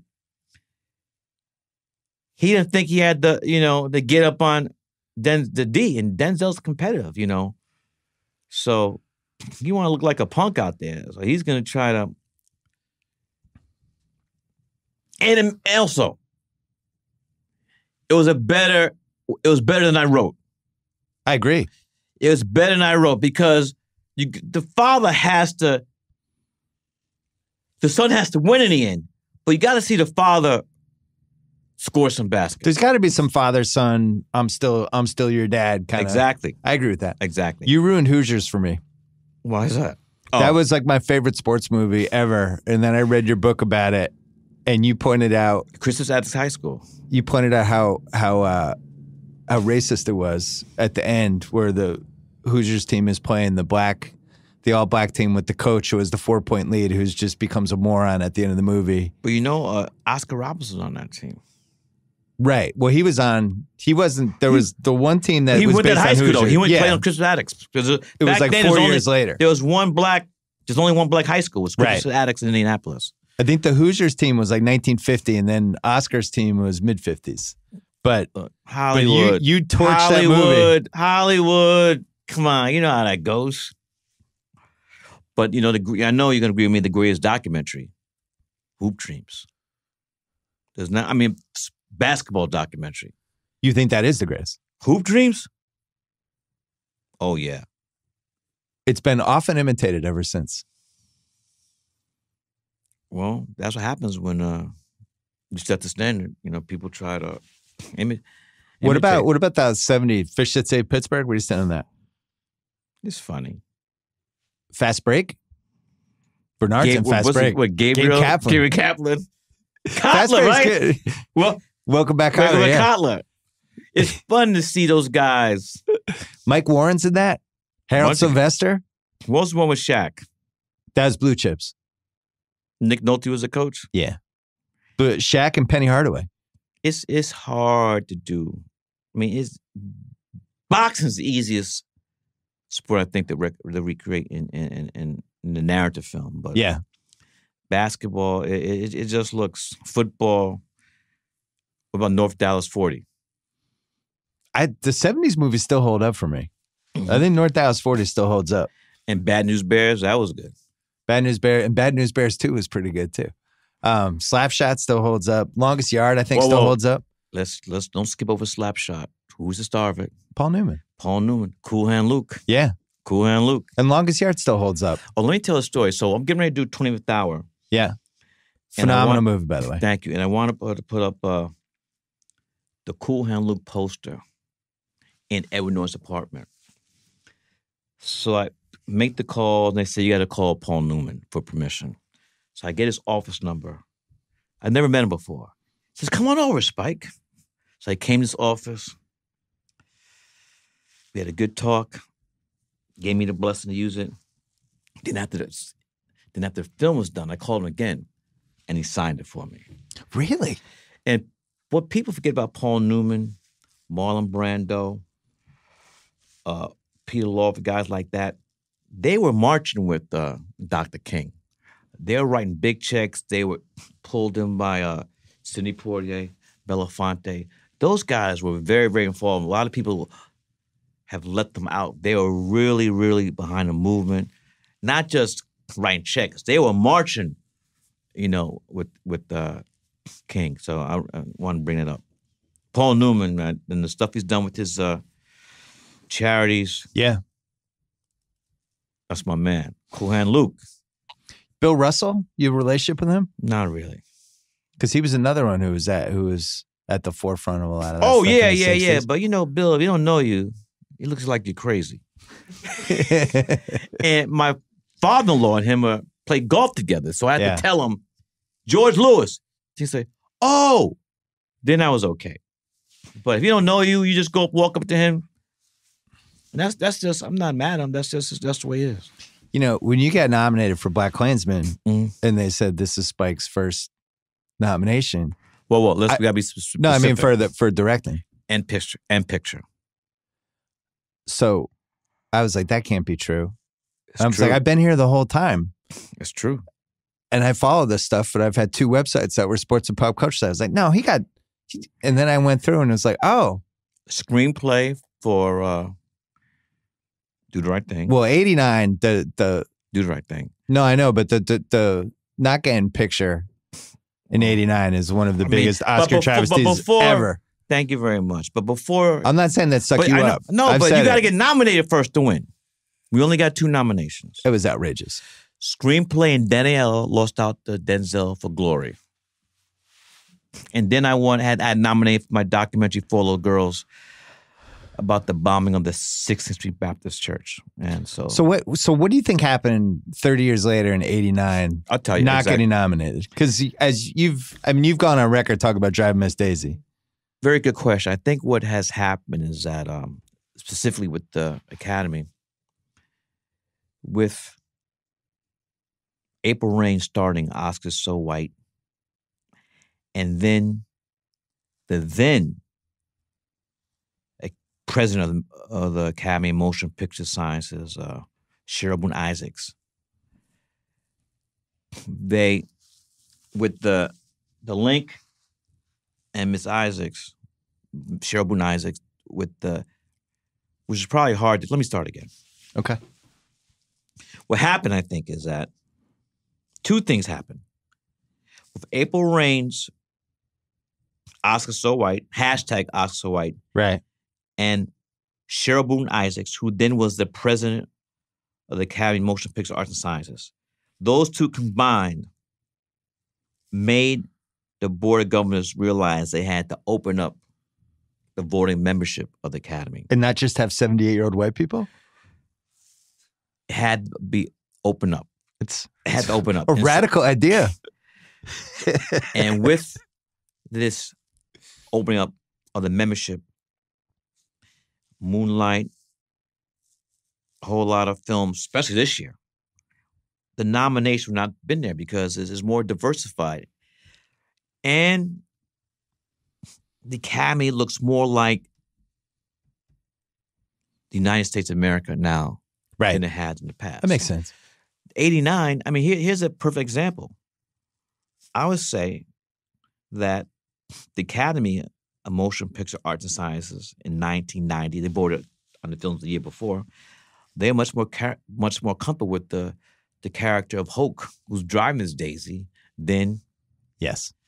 Mookie bugging out. And definitely Ray Raheem with that boombox blasting. Yeah. Fight the power. It's so funny how the Oscars work. We talk about it a lot. We've done a million podcasts on it. Mm. Get Out was a good example last year. It was Right. like 10 years from now, I know Get Out is going to be the memorable movie from that year. But for whatever reason in the moment, they vote for Shape of Water. It's like, I know how this is going to play out. 10 years from now, people will be like, oh, that was the year Get Out came out. Well, And it was so clear with your movie. I remember seeing your movie, I think it was in Cambridge. yeah. And like, Explain for one thing. Cambridge, you're right. and kind of stumbling out of it be like, what the fuck just happened? That was amazing. And John Savage was wearing Larry Bird's jersey, and, Well, I was mad about that. and he stepped on bugging outs. I was mad about the John Savage thing. I got over that, but it was just such a movie that I just never seen before, and I think sometimes the Oscars doesn't know what to do with that. But here's the thing, though, is that, which I've come to understand, and that was not the first time it happened with the. I mean, this happened before. Happens all the time. Rage and Bull did not win. What won? Ordinary People? How about Pacino didn't win for Godfather too? Well, here's my. Let's talk about this. Al Pacino won for Scent of a Woman.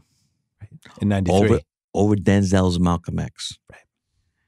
That was Pacino did not win for Godfather 1, Godfather 2, Serpico. Well, that was like a makeup Dog Oscar. Afternoon. Yeah. And Justice for All. Yeah. So you could say that Denzel's Training Day. Was a makeup call because Although he was awesome in Training Day. But he had to win for that one because they screwed up in 93. But look what Pacino, Godfather, Godfather 2, Dog Day, Afternoon. Do you know in 74? Serpico, and Justice for All, and you don't win? He lost in 74, and so did Nicholson in Chinatown. And they lost to Art Carney and Harry and Tonto. It's tough. How old was Art Carney? He was like 80. There he you was go. skipping to the Look, no this is all working in your favor. 15 years from now, you're definitely going to. Oh, wait a you're minute. 76. You just got to wait it out. Well, They love the old 30 people. years ain't long enough. But again, and I the other day I had a conversation with Maury about this. We don't do, that's not the reason why we make films. And the great stuff is going to be seen, a new generation. No one, I'm saying this respectfully, but no one is watching Driving Miss Daisy now. I would say 20 years ago either. Do the Right Thing is in the Library of Congress. Well, Do the Right Thing also this decade. Yeah. It took on a new meaning, context, Yeah, everything. with the Errol Gardner Yeah. chokehold. And this year is going to be the 30th anniversary of the film. I know that's why I brought it up. Well, look, you know a lot. Even though you're a Red Sox fan, a Patriot fan. Let me ask you a question. I mean, Radio Raheem gets choked to death by a cop in Right. that movie. That was 30 years ago. Well, it's based upon something happening. Like 6 things, right? Yeah. The thing about Do the Right Thing was where we had the forecast on gentrification. We're talking about, and Do the Right Thing, which I wrote the script in 88. We forecast gentrification, global warming, a whole bunch of stuff. We have people talking about that's prevalent today. Police violence, police Yeah, brutality. police brutality, a whole bunch of stuff. And it's a blessing. Well, one of the great things about that movie, and I never understand how people pull this off. I'm not saying this to kiss your ass. There's like 13 distinct characters in that movie. Mm-hmm. Maybe even more. I don't know what the exact number is. Right. That you kind of feel like you know, and they're not even really in it that much. Mm-hmm. You know? And I think that's, for me, the legacy of the movie is the way it's shifted over the 30 years Right. with what's happening in culture. Mm-hmm. But also just like the characters, I just Right. hadn't really seen that. Do the Right Thing was Rosie Perez's first film. Yeah. Martin Lawrence's Martin first Lawrence film. is in it. Robin Harris' first film. Jungle Fever was Halle Berry's first film. So we I got to give credit to Robbie Reed, who was my casting director. So a lot of these people, you know, that she had known in L.A. So she was in L.A. So I got to meet the talent out there. It's weird that you don't get mentioned. I think maybe just because you're so famous now, but the whole independent kind of thing that started happening late 80s through the 90s and all Yeah, these people making money, Kevin Smith making Clerks, all that Jarmusch, stuff. But you made that, what'd you make it for, like $200,000? She could have it? Yeah, 200. 175,000. 2 weeks? We shot 2 6-day weeks. 2 6-day weeks. Yeah, Sunday you take off. July 1st, July 14th. Where'd you get the 175? We were doing crowdfunding because before there was crowdfunding. Really? I mean, there was no technology, but the principle of crowdfunding, we were doing it. Phone calls. Did you know what number you had to get to, or it was just like, as soon as I get enough, let's go? Whatever we got to go with. That's what it was. 175. I wonder what that is now. What would that be, like 2 million now? 1 million? No. In 85? What's 175 and 85? I wonder what the equivalent is now. Well, we're talking year. We shot at 85. Yeah. So that's probably like 1.5 million now or something. You think so? I don't know. Larry Bird made 600,000 in 1985, and now LeBron makes 35 million. I don't know what money is anymore. That's stupid money. Stupid money. So then, after Do the Right Thing, I mean, you did Jungle Fever, but when did you start really eyeing Malcolm X? Was that always in the back of your head, or was that like once you had these opportunities, you thought about it? The story is that the great director Norman Jewison was attached to the film with Denzel, and was announced. I made it publicly known that I would like to be considered for this role, and the producer Marvin Worth, great guy, managed Lenny Bruce, and he always he's one of those guy who's seen everything. Yeah. He arranged a meeting where Norman Jewison and I sat down, and Norman gracefully, he didn't have to do that. I always give credit to him because it was his film. He had a deal. Denzel was playing Malcolm X, and Norman Jewison was directing the film, and it was his job. And he gracefully bowed out, which he didn't have to do. So I always give credit to Norman for that. It's weird if a white guy directs that movie. I don't know. Well, that I wasn't, I'm glad you saw that. Yeah, it's his decision, and I thank him for that every time I can, because he did not have to do that. You stumbled into something. Well, I shouldn't say stumbled because it was intentional, but the way you marketed that movie with the X hats, I remember in the moment thinking like, this is fucking smart. Like it was like this viral advertising. Everybody, there was a 6-month stretch. Everybody wanted those hats, and the movie hadn't come out yet. Very early on, I understood that I had to beat my own drum. Yeah. Coming from independent cinema, I was not going to have millions of dollars on TV ads, stuff like that. People forget. On June 30th, 1989, Do the Right Thing opened the same day as Tim Burton's Batman. Was that the same day. Was that a mistake? No, it's called culture. Oh, it's called counter programming? Yes. But nowhere in the world is Universal, and then nor should they have, spent the amount of money that Bob Daly and Terry Semel will spend on that's Tim Burton's Batman. Prince did the score. Jack Nicholson. Well, there was some weird shit going on with Do the Right Thing that people were worried about. Oh, well, it might be an incendiary movie. Well, there's several. David Denby. Down the New Yorker. Yeah, Jack I remember Crow, that. Not great. Be careful. Be careful what happens in the theater when you see this movie. Blood might be on Spike Lee's hands. This film can incite black people to riot all over the country. Crazy shit. Yeah, that stuff has not aged well. So they look stupid. Yeah. And this other guy, Joe something. What's his name? Joe Klein. Joe Klein. Yeah, I remember that. I saw that motherfucker on the cellar. We were going from New York to. I didn't say nothing. I gave him a look though. You side-eyed him? My head was turned both ways, like this, like that. He didn't say nothing, but he knew what that. And none of those guys ever said, "All right, Spike, I fucked up." They never sent you a letter. Nothing. Yeah, it's like how you want to admit you fucked up when you blasphemed Larry Bird, the greatest forward of all time. Me and Larry Bird. You should send him a letter. Me and Larry. There was no letter. No reason for me to have a letter. We spoke like this. Well, I just say that. So yeah. I knew that I had to beat my own drum. Yep. And the person I've never said this before. You got a lot of firsts. Yeah. The person I learned from was Madonna. Really? Oh, she was the master. The person that Spike Lee learned how to market me, my brand, my films, was from Madonna.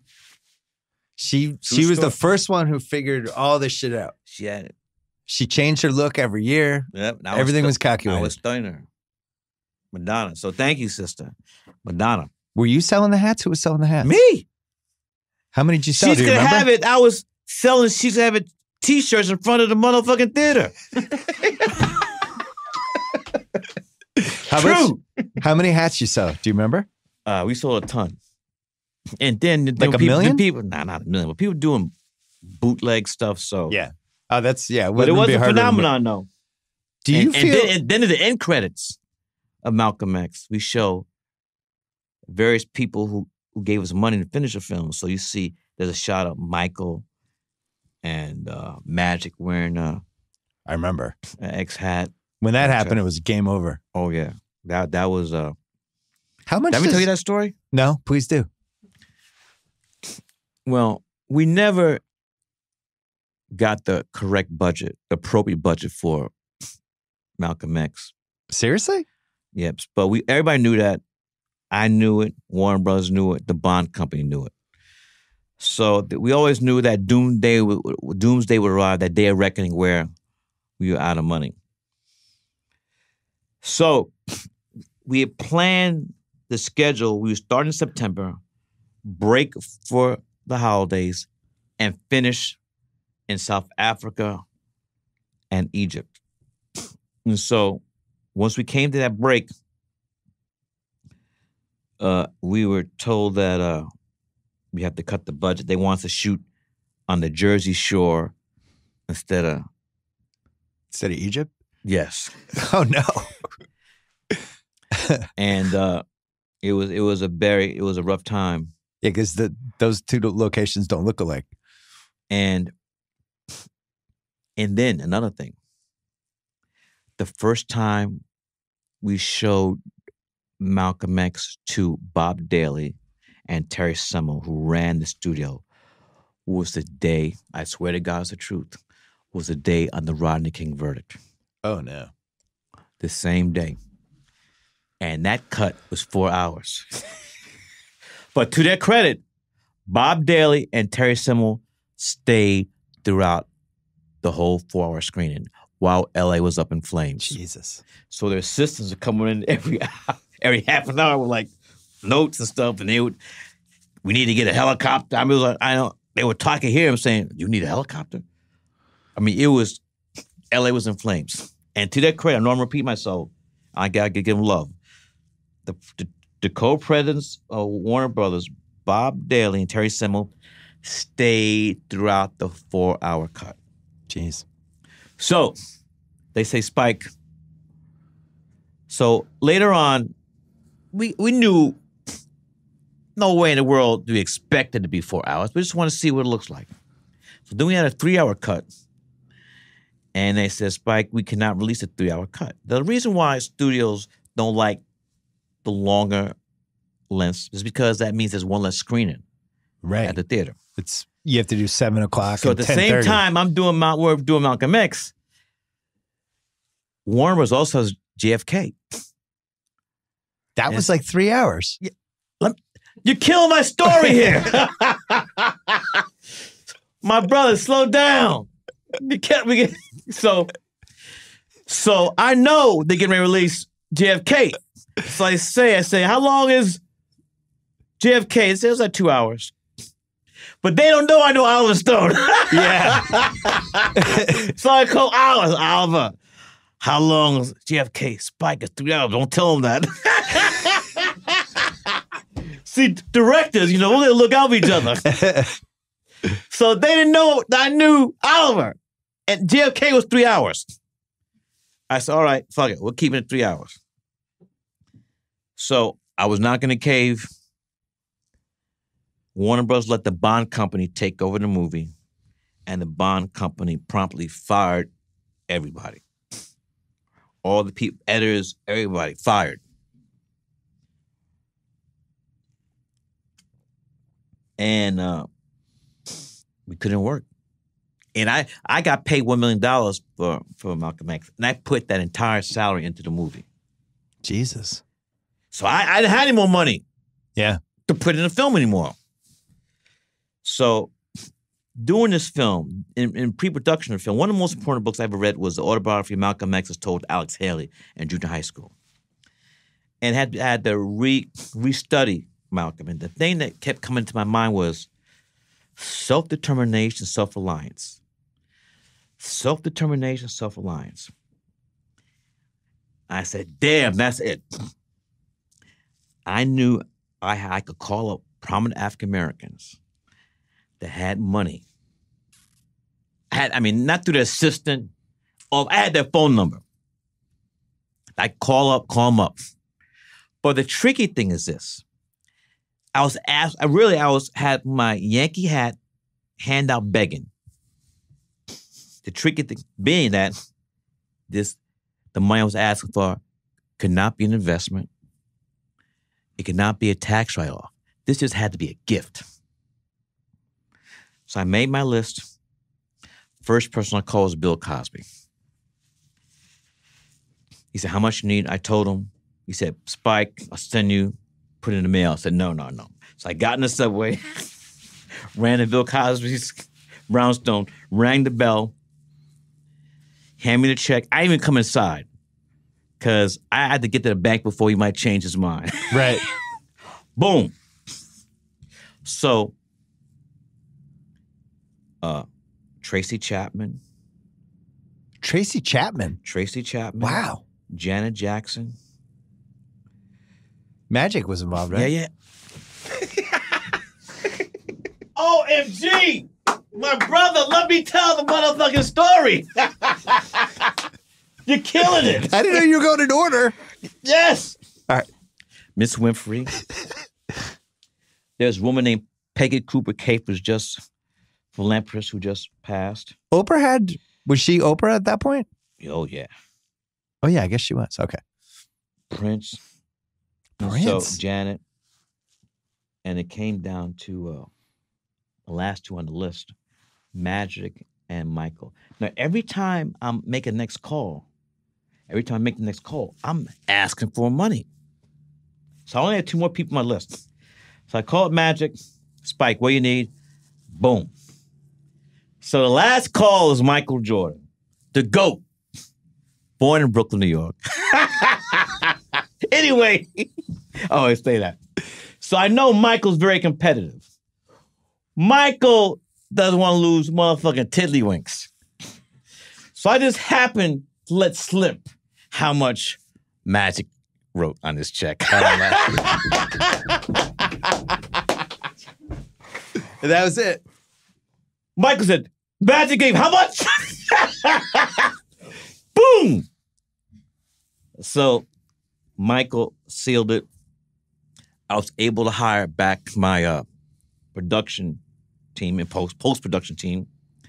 And on Malcolm's birthday, May 19th, we had a press conference at the Schomburg Library in Harlem, 135th Street in Lenox, where we announced that these prominent African Americans had written checks so we could finish the film where we wanted to, so we could finish my vision the way we wanted to make it.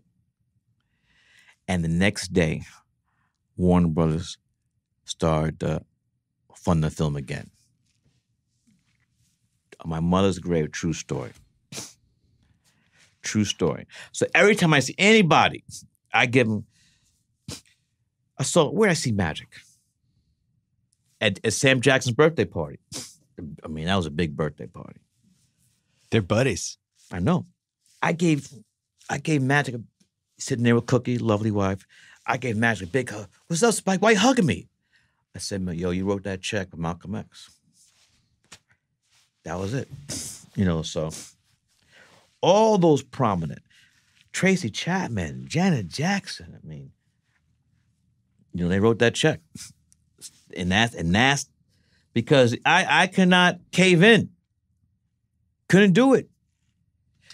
And here's the thing. Malcolm X evolved as a person. A young child, Detroit Red, we needed that time to see the transformations he was going as a human being. You can't do that shit in 2 hours. I wasn't just like, I have to be David Lean, make a 3-hour motherfucking movie like Lawrence Arabia, Dr. Zhivago, Bridge in the motherfucking Kwai. Oh, motherfucking Bridge in River Kwai. Got my motherfuckers out of place. But we needed that time to tell a story. Yeah. It was not an ego trip. That the performance that Denzel, which is one of the greatest performances I think caught in the cinema, it's not going to be the same thing in that film as 2 hours. You needed 3 hours. For 3 hours, you need money to do a 3-hour movie. How much? I mean, you catch Denzel at the perfect point. I always feel like there has to be a little bit of luck involved when a movie stands the test of time. Because I was thinking about that Godfather and Godfather 2 run. Mm-hmm. And you think People about like Godfather 2 better. I think it's I love Godfather more, but I think Godfather 2 is a better movie. I mean, they're both great movies. Yeah, they're both great. But the amount of luck that they had to get Pacino and James Caan and Duvall and then catch Brando at the right point in his career. Yeah, but Paramount didn't even want Brando. Right. So Denzel you catch right as he's ascending, but he's not Denzel yet. Mm-hmm. Well, it started with Mo Better. Yeah. And then he won. And he had Glory. Glory. I knew he was because he was on St. Elsewhere. Let me give you a quote. Famous quote. Branch Rickey. Luck is a residue of design. Mm. So if you're busting your ass, you have a better chance of the favors of luck being bestowed upon you. Right. But if you ain't doing shit and you just laying on your ass, you're not going to get lucky. So, I mean, it's the same way you just said it. But I think that, I mean, I've always remembered that Branch Rickey quote, but people don't know Branch Rickey signed Jackie Robinson. First to the Montreal Royals, then with the Brooklyn Dodgers. And yesterday was Jackie's 100th birthday. I remember. It was weird. I know you know, but just for the audience. Yeah, I got you. And let's not talk about what they tell that famous story. Jackie Robinson working out for the Red Sox. Oh, come on. Come on. It was 70 years ago. Hey, did not change the Yorkie Way the other day? Did they not change the name? Same thing. Well, you could say from a karma standpoint, that might have helped explain why the Red Sox had so much pain and torment over the decades. Oh, yeah. Look. Because I am a karma guy. I believe in karma. And I do wonder if that... Let's shake hands. All right. God don't like ugly. And you just do some... That stuff follows you. Karma, whatever you want to call it. Hey, when you had Wesley Snipes a year before... Right. Wesley's in this great run of his career. He's just all these hits, all these great movies for 5 years. I can answer the question. No, but who is Wesley now? Wesley always wanted to be an action hero guy. You want to be Passenger 57 guy? Schwarzenegger, Stallone, that's who he always wanted to be. And these films were a route for him to get to that position. But that's what he wanted to do. And look, as I said before, I want people to do what you want to do. Yeah. Be happy. If that's what you want to do, I want him to play Ray Rahim. Can you turn that down? Down. Really? I wanted Fishburne to play Rahim. Oof. I wanted Robert De Niro to play Sal. Get out of here. I lied to you not. You asked Robert De Niro to play Sal. You didn't want to do it. God. But... What a great what if that is. No. I disagree. I think the thing that makes, which I'm going to touch on something. When you talked earlier about the ensemble piece, all these different characters. You think he overpowers it? It's not an ensemble movie anymore. Yeah, it's a De Niro movie. It's Robert De Niro film. And that's why. It's still pretty interesting movie. What? It's pretty interesting to have De Niro in the. He didn't want to do it. And again, if acting, just like we brought Porzingis. Why have a guy on your team who doesn't want to be there? Why you have an actor in a movie who doesn't want to do it? Right. And back in the day, those actors had contracted studios. So you didn't have a choice unless you're super. You had to do what Louis B. Mayer and all them other guys said you had to do.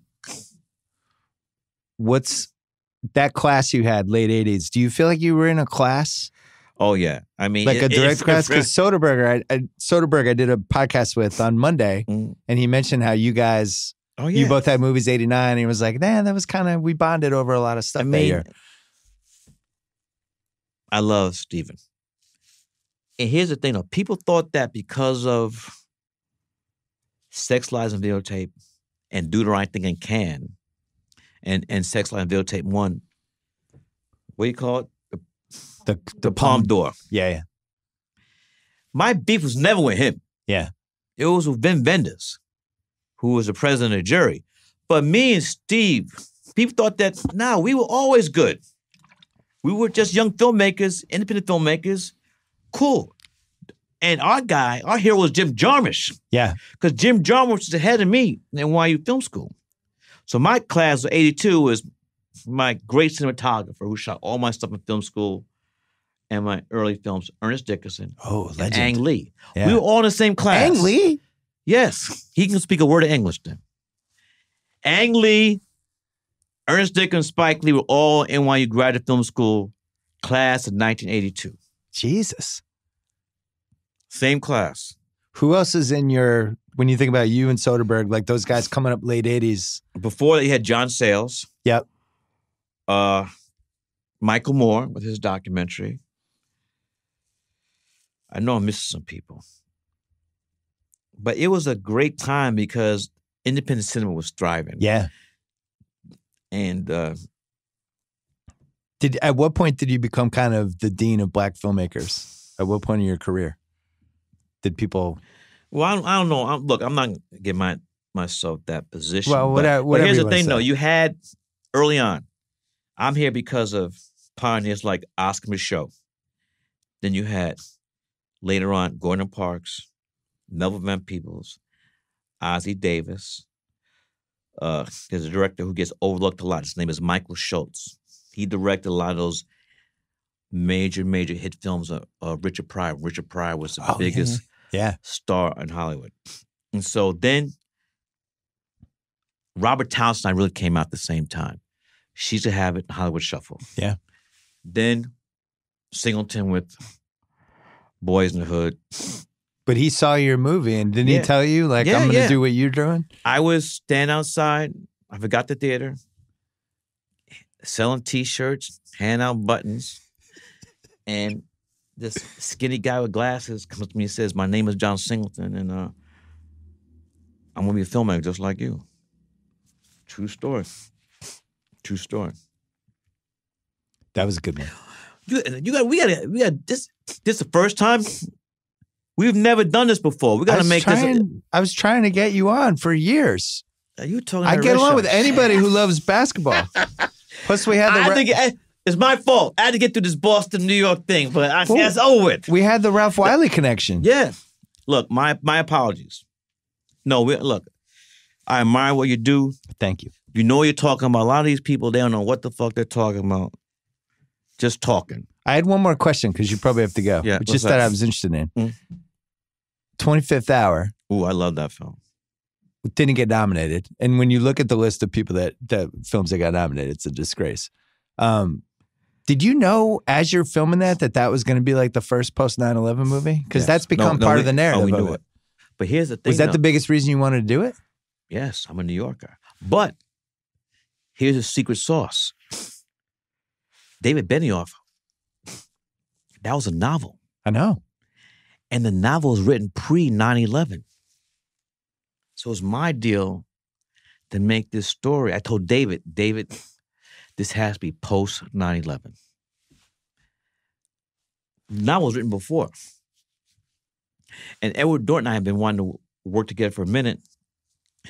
And we both got these scripts from our two separate agents at the same time. Yeah. And then you think about the cast. Edward Norton, the late, great Phyllis Seymour Hoffman. People sleep on Barry Pepper.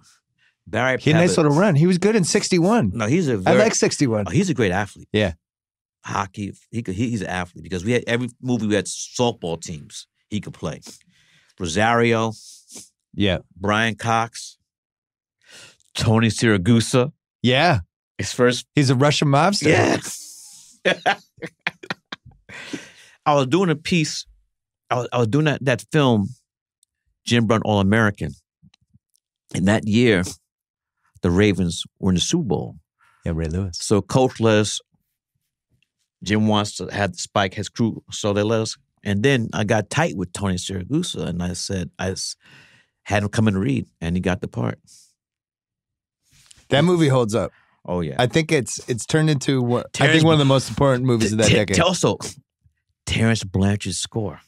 Yeah.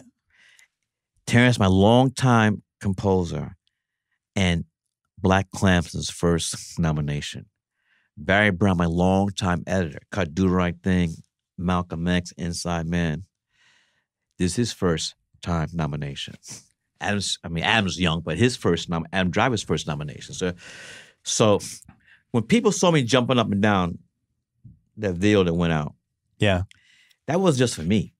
That was for Terrence, and because I know how this is my team. Yeah, and these guys bust their ass, and they people know me, but they don't. I mean, Terrence is a great musician, so see him out. But Barry, these guys have never. They are mastering their craft, and they're not doing it to get nominations. But at the same time, any human being wants to be acknowledged for the work they do. I had a weird experience seeing it because I had John David Washington on the podcast the next day. It was great. Yeah, and so I went to see 25th Hour or Black. No, Black Klansman. Okay. The night before, I had to go to like an 11 o'clock screening at the Grove, and it was me and 10 people, including 4 girls who I think thought it was a comedy. Wow. Which seems to be a recurring theme with this. Were they on their phone the whole time? No, they were probably, but they're really laughing at some stuff. I'm like, I'm positive this isn't a comedy, but it has funny moments. But I think that the humor, the laughter comes from the absurdity of the premise. Black man infiltrates Ku Klux Klan. Right. But how much do you think is nervous laughter? I don't know. It was weird. Yeah, there is. I almost told them to leave. You should have. I was like, can you guys leave? I'm really enjoying this movie. Can you go? But there are certain things where I acknowledge that particularly white audiences don't know if they should laugh or not. There's an uneasiness to it that I thought was fascinating. I almost wish I had seen it in a full theater. You should see Bamboozle with the white audience. They'll do it. In fact, we have a scene where the performance going on and we have the white audience members looking to the black people say, if they laugh, I'm laughing. What are you most proud of that movie? Looking back now that Bamboozle? No, Black Klansman. Oh. Now that it's been out for 6 months, what is this thing you're most proud of? I think this is my answer could be the end of the show. You're great. That's why I asked. Okay. Yeah. Black Klansman will be on the right side of history.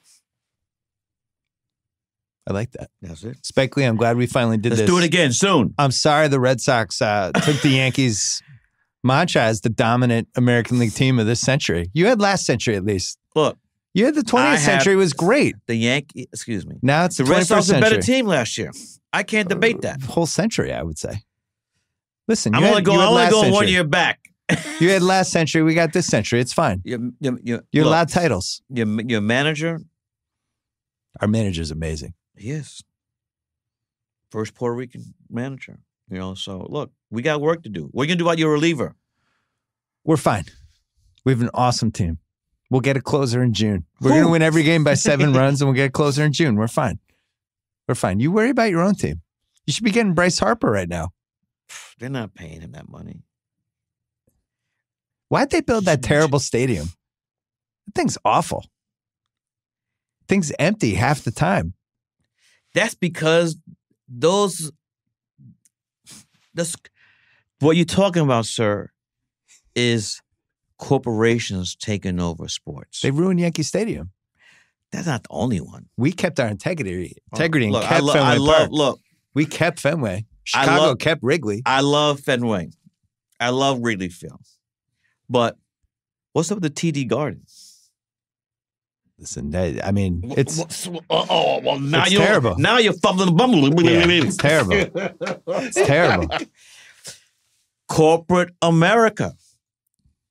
I mean, except for playoff games, that center field camera looking at the plate, there's nobody behind home plate. It's embarrassing. They should have seat fillers like the Oscars. It would seem so much better. Get Somebody. 50 high school kids and bring them in there. Spike Lee, I'm glad we finally did this. This is a pleasure. Yeah. All right. Thanks so much to Spike Lee. Thanks to Joe House. Thanks to ZipRecruiter. Don't forget to go to ZipRecruiter.com/BS. Thanks to Hulu. Don't forget to start your free trial at Hulu.com. Don't forget about Mercari. They're the selling app that makes it fast and easy to sell almost anything. Just take a few pics, add a description, and boom, your item is listed. With millions of people using the Mercari app in 50 states, stuff really sells. Everything ships easily. No awkward meetups. You can find Mercari in the app stores or at Mercari.com, MERCARI.com. And thanks to the New York Times crossword, if you're looking for something smart to do while you're waiting for your latte, sitting in the train, or snacking in the break room, play the New York Times mini crossword. The mini puzzle can be solved in almost 2 minutes. Thereabout, for a fun, stimulating way to spend your downtime. Challenge yourself every word play every day. Download the New York Times crossword app at NewYorkTimes.com/mini. Kyle, how's your life been different since the Pats won the Super Bowl? It's just been all around better. Just, waking Just up. a happy brushing 48 my hours, teeth. right? Yeah, I had a great time brushing my teeth today. It's a parade today. Yeah, there was a parade. Tom Brady's doing Good Morning America. Is he? Yeah, he did that today. I'll check that out. Talked about Giselle. We got Inside the NFL tonight. Get all the highlights of the game. Did you see the McCourty twins dancing together? Yeah. That was heartwarming. Yeah, it was great. I don't know how we did it. Back on Thursday, trade deadline pod. We're going to be taping me and Ryan Russillo basically from all the way through and putting it up as soon as possible. So hopefully some stuff will happen. Until then.